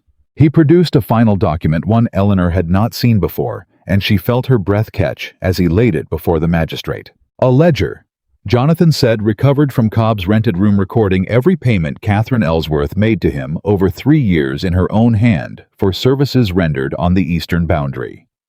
He kept it, gentlemen, as insurance against exactly this moment, against the day someone with enough resolve to overturn 15 years of patient theft finally arrived to demand the truth. The courtroom erupted into noise, and Eleanor watched with a clarity that felt almost dreamlike after 6 weeks of relentless fighting as Catherine Ellsworth's carefully constructed composure finally completely shattered in front of the entire county that had once been so ready to believe her. "This is fabrication," Catherine said, rising from her seat, her voice sharp with a fury she could no longer fully contain. "Every word of it. A drunkard's daughter and a man too besotted to see past her scheming. You cannot possibly believe." "Sit down, Miss Ellsworth," the magistrate said, his voice carrying the particular weight of a man whose patience had entirely run out. You will have your opportunity to answer these charges through proper counsel. What you will not have in my courtroom is the opportunity to shout down testimony and evidence simply because you find it inconvenient." Catherine sat slowly, her face gone pale beneath its careful composure, and Eleanor felt something in her chest, finally, after 6 long weeks, begin to unclench. The hearing did not end that day. The magistrate ordered a formal investigation, land surveyors to independently verify the boundary records, a full accounting of Cobb's testimony against the county's own archives before any final judgment could be rendered. But the tide, Eleanor understood as she walked out of the courthouse on Jonathan's arm that afternoon, had irreversibly turned. The whispers that followed her now carried a different weight entirely. Not accusation, but something closer to reluctant respect. The county recalculating slowly and unwillingly the story it had been so eager to believe 2 weeks earlier. "It isn't finished," Jonathan said quietly as their carriage pulled away from the courthouse. "Catherine will not simply accept this. A woman who built a 15-year fraud does not surrender because one hearing turned against her." "No," Eleanor agreed. "But she is no longer the only one holding proof, Jonathan. Whatever she does next, she does it standing on ground that is finally, for the first time in 15 years, unsteady beneath her." Jonathan looked at her for a long moment, and something in his expression made Eleanor's pulse quicken in a way that had nothing to do with courtrooms or fraud or falsified surveys. "You did that," he said. "All of it. The survey Marbury Cobb tonight. I would have collected a debt and walked away 6 weeks ago, satisfied with land I never deserved, if you had simply signed the papers I brought to your door. Instead, you built an entire case that exposed a fraud 15 years in the making, and you did it while defending a marriage neither of us expected to become anything more than a transaction." "It hasn't become anything," Eleanor said, though her voice had gone softer than she intended, and she found she did not have the will to correct it. "Hasn't it?" Jonathan asked quietly. Eleanor did not answer, but she did not look away from him either, and in the quiet of the carriage with the courthouse and Catherine's shattered composure fading behind them, something unspoken settled between them that neither was yet ready to name. Not quite victory, not quite love, but the fragile, dangerous beginning of both. She knew with the same cold clarity that had carried her through every hard reckoning since her father's funeral that Catherine Ellsworth would not simply accept defeat.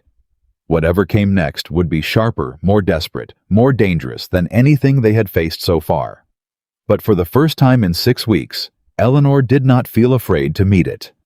Catherine Ellsworth did not wait for the county surveyors to finish their independent review before she made her next move. 3 days after the hearing, Eleanor was in the study going over the tenant accounts when Martha appeared in the doorway, a folded paper in her hand, and an expression that told Eleanor before a single word was spoken that whatever it contained was not good news. "This came for you, Mrs. Harrington. A boy delivered it. Said it was urgent." Eleanor unfolded it. The handwriting was elegant, deliberate, and entirely unmistakable. "You have won a hearing. You have not won a war. My family has held this county's respect for 3 generations, and I do not intend to surrender it to a drunkard's daughter over one afternoon of borrowed testimony. Come to Ellsworth House tomorrow alone if you wish to understand exactly what that means. C.E." Eleanor read it twice. Then she carried it directly to Jonathan's study. Her jaw set in the same hard line it had held the morning she'd opened her own front door to a stranger demanding $12,000. "She wants me to come alone," Eleanor said, laying the note in front of him. Jonathan read it once, and his face went cold in a way Eleanor had rarely seen from him. "Absolutely not." "Jonathan." "No," he said again, sharper this time. "You will not walk into that house alone, Eleanor, not after everything we now know about what she is capable of. She threatened Cobb's children. She has spent 15 years building a fraud patient and vicious enough to steal your family's land one careful inch at a time. A woman like that does not invite you to her home for tea. She invites me because she is losing," Eleanor said. "Jonathan, think about it. The surveyors have already confirmed 2 of the boundary discrepancies. Cobb's ledger names her directly. The county that once believed her circular now whispers a very different story every time I walk into town. She is not summoning me because she holds power over this situation anymore. She is summoning me because she is desperate, and desperate people say things that careful, composed people never would. Or desperate people do things that composed people never would, Jonathan said. I will not risk you to find out which. Then come, Eleanor said. Not into the house, she said alone, and if I arrive with an army, she'll simply refuse to speak at all, and will have lost whatever she might have told me. But wait outside, close enough to reach me if I call. I need to hear what she has to say, Jonathan. If there is anything left of this fraud we haven't yet uncovered, the only person who can tell me is the woman who built it. Jonathan was silent for a long moment, and Eleanor watched the war behind his eyes, the same calculation she'd watched him make across her father's desk 6 weeks ago, weighing risk against necessity, control against trust. I don't like it, he said finally. I don't ask you to like it, Eleanor said. I ask you to trust that I have walked into worse rooms than Catherine Ellsworth's parlor and come out the other side still standing. That, Jonathan said quietly, is precisely what worries me most. Ellsworth House sat at the end of a long drive lined with elms far older than anything on Harrington land, and Eleanor felt the weight of 3 generations of inherited certainty pressing down on her the moment the carriage rolled to a stop before it. Jonathan had insisted on riding within sight of the gate close enough to reach the house within minutes if she called for him. And though Eleanor had argued against even that much concession, she found herself grateful for it, now climbing down alone to face a door that felt in that moment far heavier than the one she had opened 6 weeks ago to a stranger demanding a debt. Catherine received her in a parlor that could have swallowed the whole of Eleanor's own sitting room twice over, seated in a chair, positioned deliberately to catch the afternoon light in a way that made her look, Eleanor thought, less like a woman facing ruin and more like a portrait commissioned to outlast one. You came alone, Catherine said. I confess I didn't expect that. I assumed your devoted husband would insist on standing guard. He's within call, Eleanor said. I am not a fool, Miss Ellsworth, whatever else your circular claimed about me. Catherine's mouth curved thin and humorless. Sit, please. I find these conversations go easier when neither party is forced to crane their neck. Eleanor did not sit. Say what you brought me here to say. Direct, Catherine said. Always so direct. It must be exhausting carrying that much certainty everywhere you go. She rose instead, moving to the window, her back to Eleanor, in a pose that felt to Eleanor's practiced eye entirely rehearsed. You think you've won. The hearing the surveyor's poor trembling cob finally finding his conscience after 15 years of taking my money without complaint. You think a magistrate's raised eyebrow undoes 3 generations of my family's standing in this county. I think the truth doesn't care how many generations your family has stood on top of it, Eleanor said. I think fraud is fraud however long it's been permitted to continue undiscovered. Catherine turned. Whatever composure had carried her through the hearing 3 days earlier had thinned considerably in private, and what remained beneath it was something far more dangerous. Not fear, Eleanor realized, but fury, cold and absolute. My father began that boundary work when I was 12 years old, Catherine said. I watched him do it. Watched him explain to me patiently the way other fathers might explain arithmetic, exactly how a family secures its future when the families around it grow weak enough to be absorbed. Your father was weak, Mrs. Harrington. Weak with drink, weak with grief after your mother died, weak in every way that made his land ripe for exactly the kind of patient correction my family specializes in. I did not invent that weakness. I only inherited the plan to profit from it. You threatened a frightened old man's children to keep him silent, Eleanor said. That is not inheritance, Miss Ellsworth. That is cruelty chosen freely by you 3 days before a hearing you knew you could not otherwise win. Something flickered across Catherine's face, not quite guilt, but its colder cousin, the recognition of a strategy that had failed. I did what was necessary, Catherine said. The same as you did, Mrs. Harrington, when you proposed marriage to a man you'd known for exactly 1 conversation, simply to keep your household from the road. Don't stand in my parlor and pretend the difference between us is virtue. The only difference is that your desperate arithmetic worked and mine for the moment has not. There is a difference, Eleanor said quietly. And I think you know it perfectly well, or you would not have needed 15 years and a falsified survey to accomplish what you claim was simply necessity. I built nothing on a lie, Miss Ellsworth. I offered Jonathan the truth of my situation and asked him to choose whether to accept it. You built an entire county's understanding of my family on documents you knew, from the very first signature, were false. Catherine's jaw tightened. For a long moment she said nothing at all, and Eleanor watched her weigh some final calculation behind her carefully composed eyes. You should know, Catherine said finally, that the surveyors will find more than 2 discrepancies, Mrs. Harrington. They will find the boundary redrawn in 11 separate locations over 15 years, moving methodically patiently until nearly 40 acres of what your grandfather once called Whitmore land now sits recorded under Harrington deed. And when they finish counting every acre my family quietly moved onto your husband's ledgers, you will understand something you do not yet seem to grasp. And what is that? That your husband's estate, Catherine said, the very fortune that saved your household from ruin 6 weeks ago, was built in part on land stolen from your own family, funneled first through fraud into Harrington Holdings before you ever arrived to marry into them. You did not simply marry a rescuer, Mrs. Harrington. You married the unwitting beneficiary of your own family's theft. I wonder how comfortably you'll sleep once the county finishes calculating exactly how much of Harrington House was quietly built from stolen Whitmore soil. The words landed like a blow Eleanor had not braced for, and for one unsteady moment she felt the floor of her certainty shift beneath her.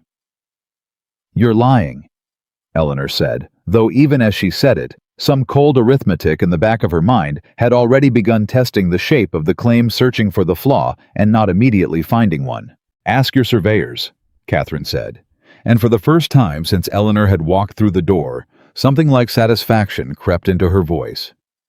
Ask them plainly how much Harrington land was once Whitmore land redirected there by my family's careful hand, long before your marriage made the theft look like inheritance instead.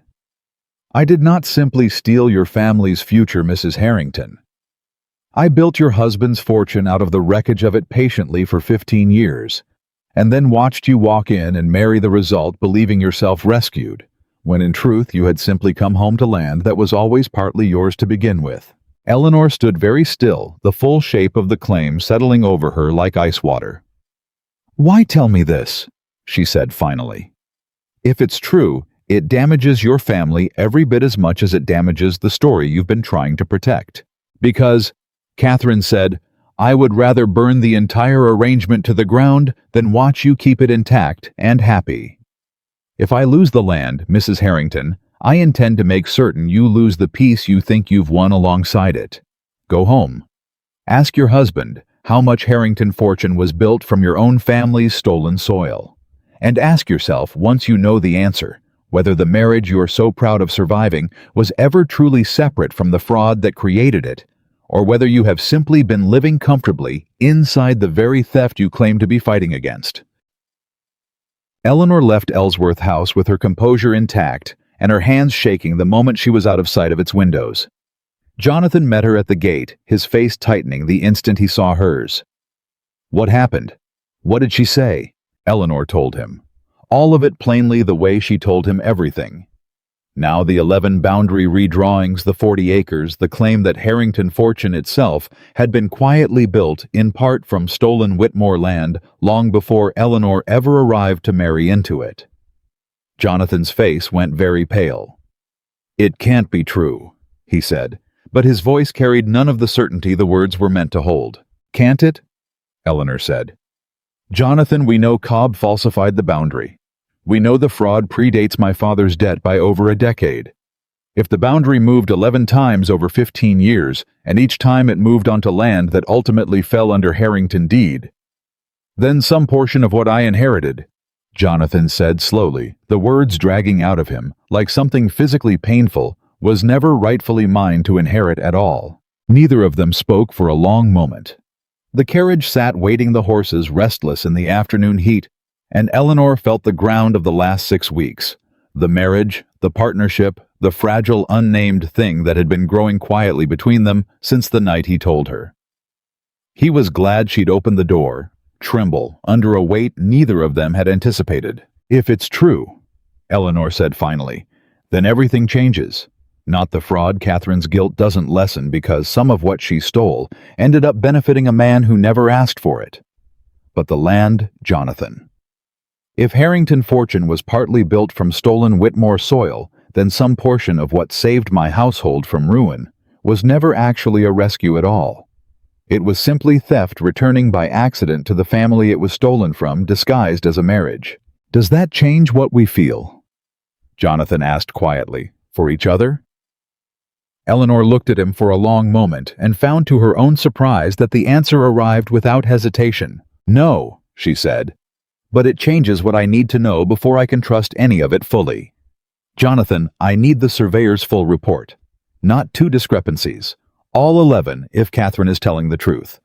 I need to know exactly how much of what saved my family's home once belonged to my family in the first place, before I can stand beside you and call any of this a victory instead of a very well-disguised theft that simply happened to end in a wedding. The full survey report arrived 6 days later, and Eleanor read it standing in Jonathan's study, with her hands gripping the edge of his desk, hard enough to whiten her knuckles. Catherine had not lied. 11 boundary redrawings spanning 15 years, moving with patient precision until nearly 38 acres of what had once been recorded in Eleanor's grandfather's own careful hand as Whitmore land now sat folded quietly into Harrington Holdings. 38 acres, Eleanor said, her voice hollow. Jonathan, that's nearly a third of what my father lost. A third of the debt that brought you to my door was never a debt at all. It was theft dressed up in Cobb's careful forgeries, and I married the man who unknowingly benefited from it. Eleanor. Jonathan's voice was rough, raw, in a way she had rarely heard from him. I did not know. I swear to you on whatever remains of my family's honor, I did not know a single acre of what I inherited had been taken through fraud. I believe you, Eleanor said, and she did that much, at least had never been in question. But belief doesn't undo 38 acres, Jonathan. It doesn't undo 15 years of my father slowly drowning under a debt inflated in part by land that was never legitimately his to lose in the first place. Then we return it, Jonathan said immediately. Every acre. I will have the deeds redrawn to restore the original boundary effective immediately, whatever it costs the estate to correct. Eleanor looked at him for a long moment, something in her chest loosening slightly at the speed and totality of the offer. You'd give it back, she said. Just like that. It was never mine to keep, Jonathan said. Not honestly. I built a reputation, Eleanor, on being a man who collects precisely what he's owed and not a penny more. I will not become, in my own eyes or yours, a man who keeps land he now knows was stolen simply because the theft happened to arrive wrapped in inheritance instead of an outright crime. Eleanor felt something in her throat tighten. Catherine wanted this to break us, she said quietly. She told me plainly she'd rather burn the arrangement to the ground than watch it survive intact. She thought this revelation would turn me against you or turn you defensive against me, and either way, fracture whatever we'd built these past 6 weeks into something too damaged to continue. And has it? Jonathan asked, watching her carefully. Fractured anything? Eleanor considered the question honestly, turning it over the way she turned over every difficult number before trusting herself to speak it aloud. No, she said finally. If anything, Jonathan, it's done the opposite. You could have argued the deeds, could have hidden behind lawyers, delayed the correction for years, protected the fortune however you managed to acquire it. Instead, you offered to give it back within 30 seconds of learning the truth. That isn't the man Catherine described to me in her parlor. That isn't a man calculating his own advantage. Catherine built her entire scheme believing men only ever protect what benefits them. She never once accounted for the possibility that you might simply choose to do what's right the moment you understood what right required. Jeff. The correction of these deeds became ironically the final piece of evidence that broke what remained of Catherine's defense entirely. Word spread through the county within days, not of scandal this time, but of an almost unheard-of act of restitution. A wealthy landowner voluntarily returning acres his family had unknowingly acquired through another family's fraud the moment the truth became clear. The magistrate reviewing the surveyor's full report alongside Jonathan's formal request to redraw the boundary found himself faced with evidence too complete to argue against. 11 falsified surveys, 15 years of documented fraud. Cobb's sworn testimony corroborated by his own ledger of payments received. 4 tenant farmers willing to testify under oath. And now, undeniably, a voluntary correction that only made sense if every prior claim against Catherine Ellsworth's family was in fact entirely true. The formal charges were filed within the week. Fraud. Falsification of land records. Witness intimidation given Cobb's account of Catherine's threat against his children.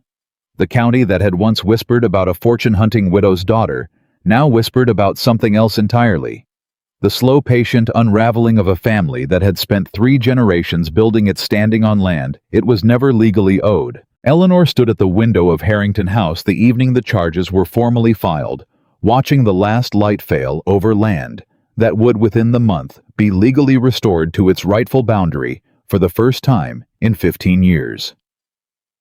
"It's nearly over," she said, as Jonathan came to stand beside her. "Nearly," he agreed. "Catherine will fight the charges. A family like hers does not surrender without exhausting every resource available to delay judgment." But the outcome, Eleanor. I don't think there's a version of this that ends with her walking away from what we've proven. No, Eleanor said. I don't think there is either. She was quiet for a moment, watching the fields darken toward evening. 6 weeks ago, I stood in a doorway with my father's grave dirt still on my dress, certain the only thing left to me was surviving whatever debt you'd come to collect. I never imagined the debt itself was built on a lie, or that untangling it would mean nearly losing everything twice over before finally understanding what was actually mine to keep. "And what is that?" Jonathan asked quietly. "What's actually yours to keep, Eleanor, once all of this is finally finished?" Eleanor turned to look at him, and found for the first time since the whole exhausting, terrifying, revelatory ordeal had begun, that she did not need to calculate the answer the way she calculated everything else in her life. "I don't know yet," she said honestly. "The land will be restored, the fraud will be punished, God willing, once the courts finish what we started. But you and I, Jonathan, what we are to each other, once the contract that started all of this has nothing left to justify itself against. I find I don't actually know the answer to that. I only know I'm no longer afraid to find out." Jonathan reached for her hand, and this time there was nothing businesslike in the gesture at all. "Then let's find out together," he said.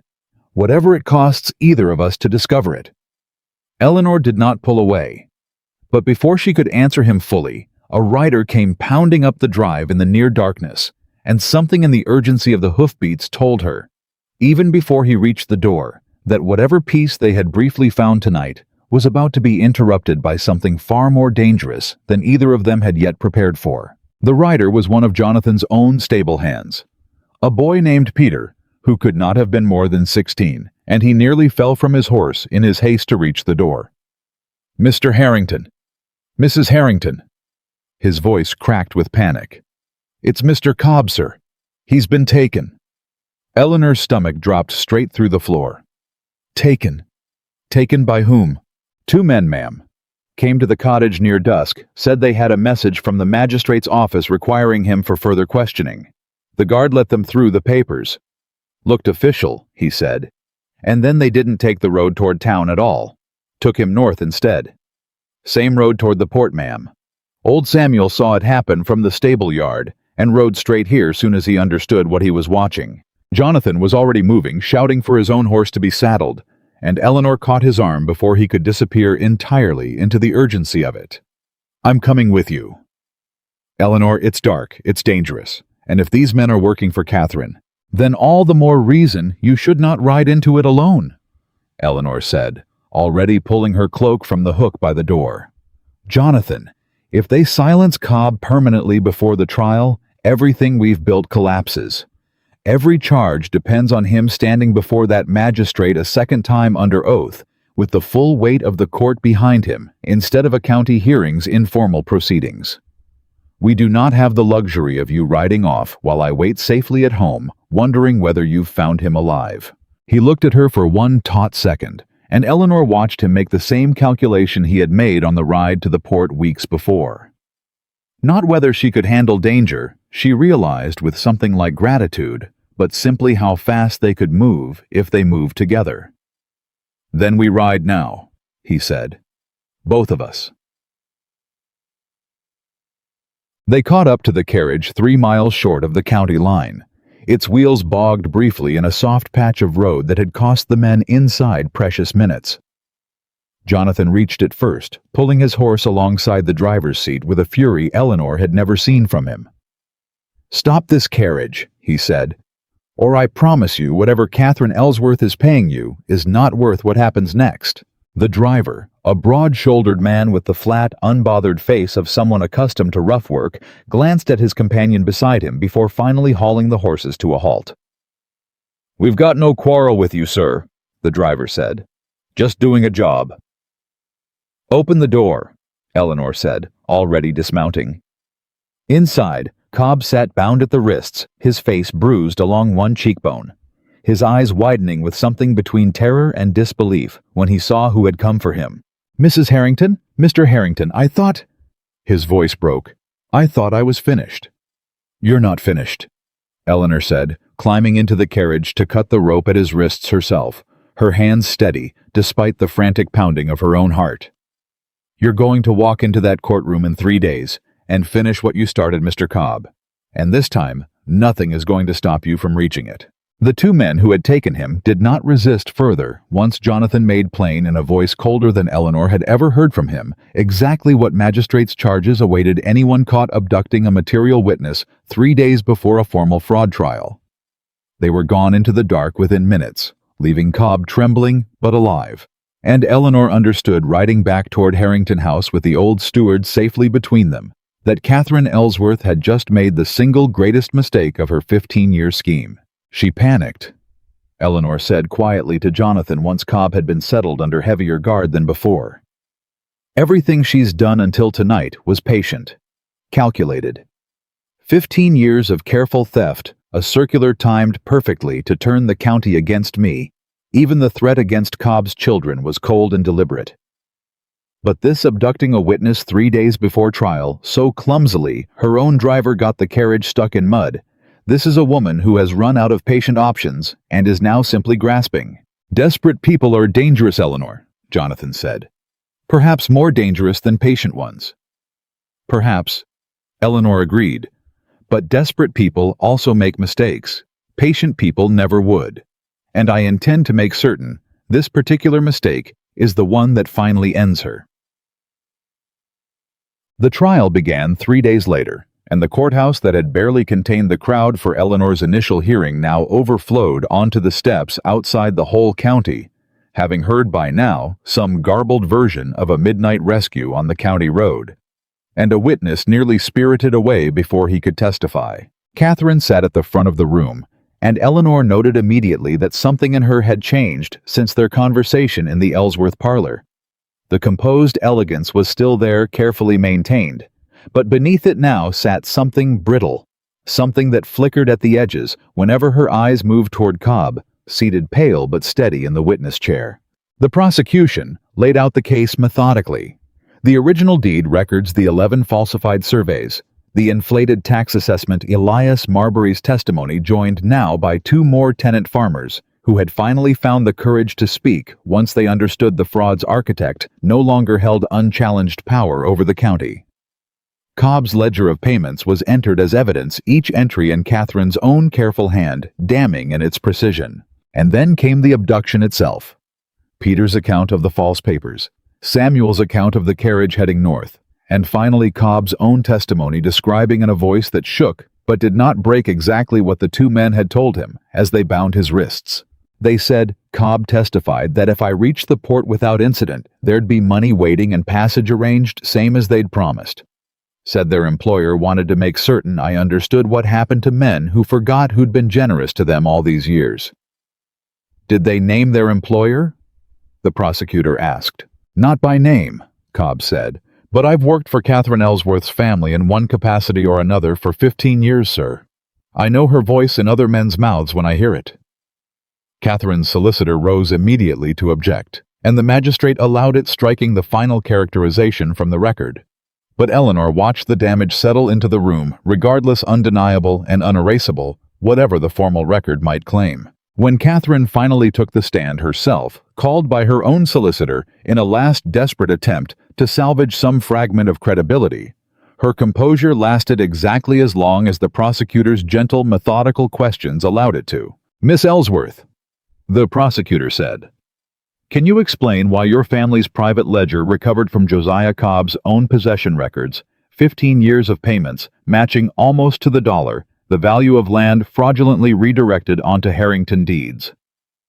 "I have no knowledge of any ledger," Catherine said, but her voice had thinned, and Eleanor watched her hands folded so carefully in her lap begin to tremble. "And can you explain," the prosecutor continued, "why two men in your family's employ attempted to abduct a material witness 3 nights ago, using forged magistrate's papers, transporting him toward the same port town where he was previously located, hiding from your earlier threats against his children?" "I did not," Catherine's voice cracked entirely. "I never instructed anyone to, Miss Ellsworth." The magistrate's voice cut through her faltering denial, quiet but absolute. "You are under oath. I would advise you to consider your next words with considerably more care than you appear to be extending them." The silence that followed stretched long enough that Eleanor felt the entire courtroom holding its breath. And then finally something in Catherine seemed to simply give way. Not confession exactly, not yet, but the visible collapse of a composure that had carried her through 15 years of patient theft, and could not in the end survive the weight of everything now arrayed against it. "My father built this," Catherine said, her voice gone raw, stripped of every careful modulation she had used before. "I only finished what he started. I did not create the weakness in the Whitmore estate. I only recognized it the way anyone with sense would recognize an opportunity 15 years in the making." "Is that a confession, Miss Ellsworth?" the prosecutor asked quietly. Catherine did not answer. She did not need to. The silence itself, stretching across the crowded courtroom, answered more completely than any word she might have chosen. The verdict, when it came 3 days later, surprised no one who had sat through the trial's final devastating hour. Fraud, falsification of land records, witness intimidation, conspiracy to obstruct justice given the abduction attempt. Catherine Ellsworth's family holdings, considerable, built across 3 generations, would be subject to restitution proceedings.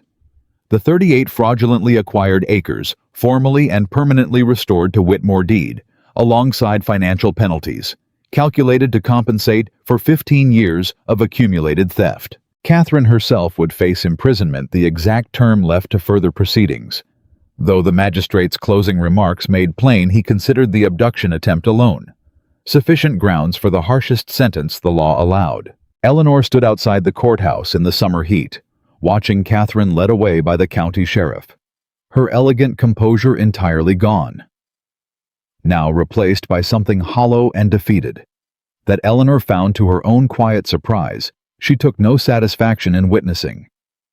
"You're not smiling," Jonathan observed, standing beside her. "I don't feel like smiling," Eleanor said. "I feel like a woman who has spent 15 weeks fighting a war I never asked to fight, and who has finally won it, and who mostly just feels tired, Jonathan. Tired and relieved, and strangely hollow, watching a woman who tried to destroy everything I had led away in chains." "That's not weakness," Jonathan said quietly. "That's simply what victory actually feels like once the fighting is finally over. Nothing like the county gossips imagine it. Mostly just the quiet after a very long storm." Eleanor looked at him, and something in her chest, wound tight for 15 weeks straight, finally began to loosen. "The land will be restored," she said. "My family's 38 acres back where they belong. Cobb is safe whatever comes of the rest of his testimony. Catherine will answer for everything she's done, and you and I—" She stopped, uncertain for the first time in longer than she could remember how to finish her own sentence. "You and I," Jonathan said gently, "are still married, Eleanor. That part of this was never a lie, whatever else turned out to be built on one. I would like very much now that the war is finally finished to discover what kind of marriage we might build once nothing is left to fight for except each other." They did not return to Harrington House that evening. Instead, on some impulse, Eleanor could not entirely explain even to herself, she asked Jonathan to drive her out to the eastern fields, the 38 acres now legally restored to Whitmore deed, standing quiet and unclaimed in the fading summer light, waiting for someone to decide what came next for land that had spent 15 years serving someone else's theft. They walked the boundary together in silence, Eleanor's hand resting lightly in the crook of Jonathan's arm, both of them tracing the line her grandfather had first recorded decades earlier, now finally restored to its true and honest position after 15 years of patient, careful correction. "What will you do with it?" Jonathan asked finally. "The land. I don't know yet," Eleanor said. "Farm it perhaps, or lease it to the Marbury family, since Elias's honesty is the reason any of this came to light in the first place. It seems fitting somehow that the land should return to honest hands given how dishonestly it was taken." "A sound decision," Jonathan said. "Practical. Fair." "You sound surprised." "I'm not surprised," Jonathan said. "I stopped being surprised by you somewhere around the 3rd week of marriage, Eleanor, when I realized every decision you make somehow manages to be both perfectly practical and quietly, stubbornly kind, in a way I've never once managed to be myself." Eleanor stopped walking, turned to face him fully, the last of the day's light catching gold across the restored boundary line between them. "You've been kind too," she said. "Whatever you believe of yourself. You gave back 38 acres the moment you understood they weren't rightfully yours. You defended me in front of the whole county outside a church over a marriage everyone assumed was scandal. You rode through the night twice because you refused to let me face danger alone. That isn't the man Catherine described in her parlor, Jonathan.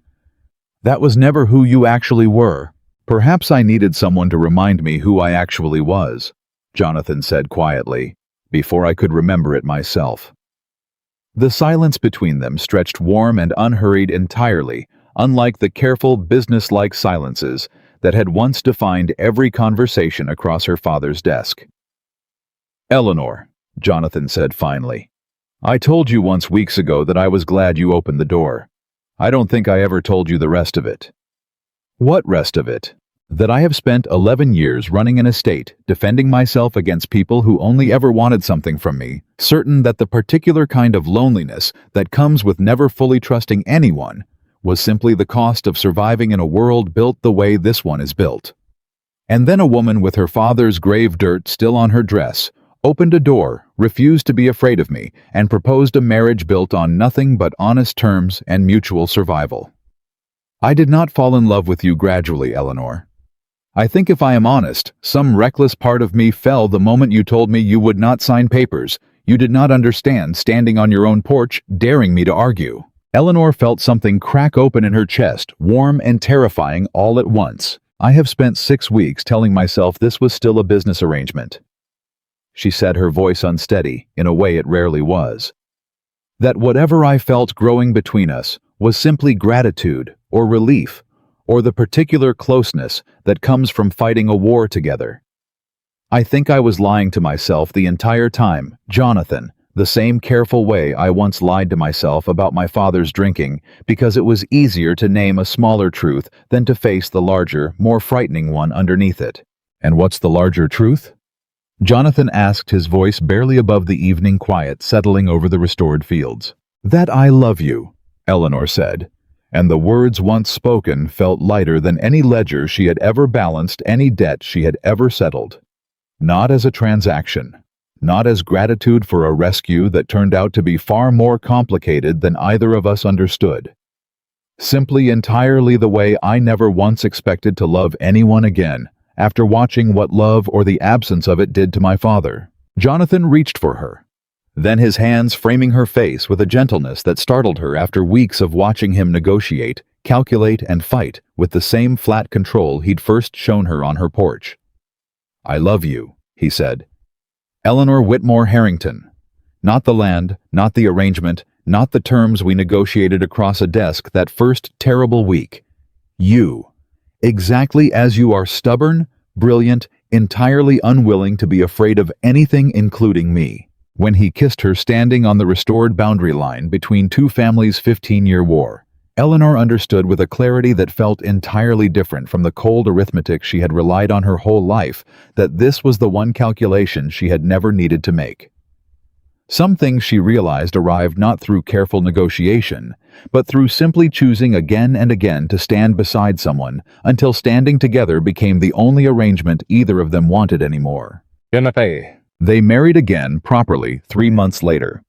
Not the quiet, businesslike ceremony that had bound them together in the first desperate days after her father's funeral, but a full county wedding held in the same small church with Martha weeping openly in the front pew, and Elias Marbury standing proudly among the witnesses, his honesty having helped set right 15 years of quiet theft. Eleanor wore her mother's gray silk again, the same dress from the first ceremony, because some things, she told Jonathan, deserved to be honored rather than replaced.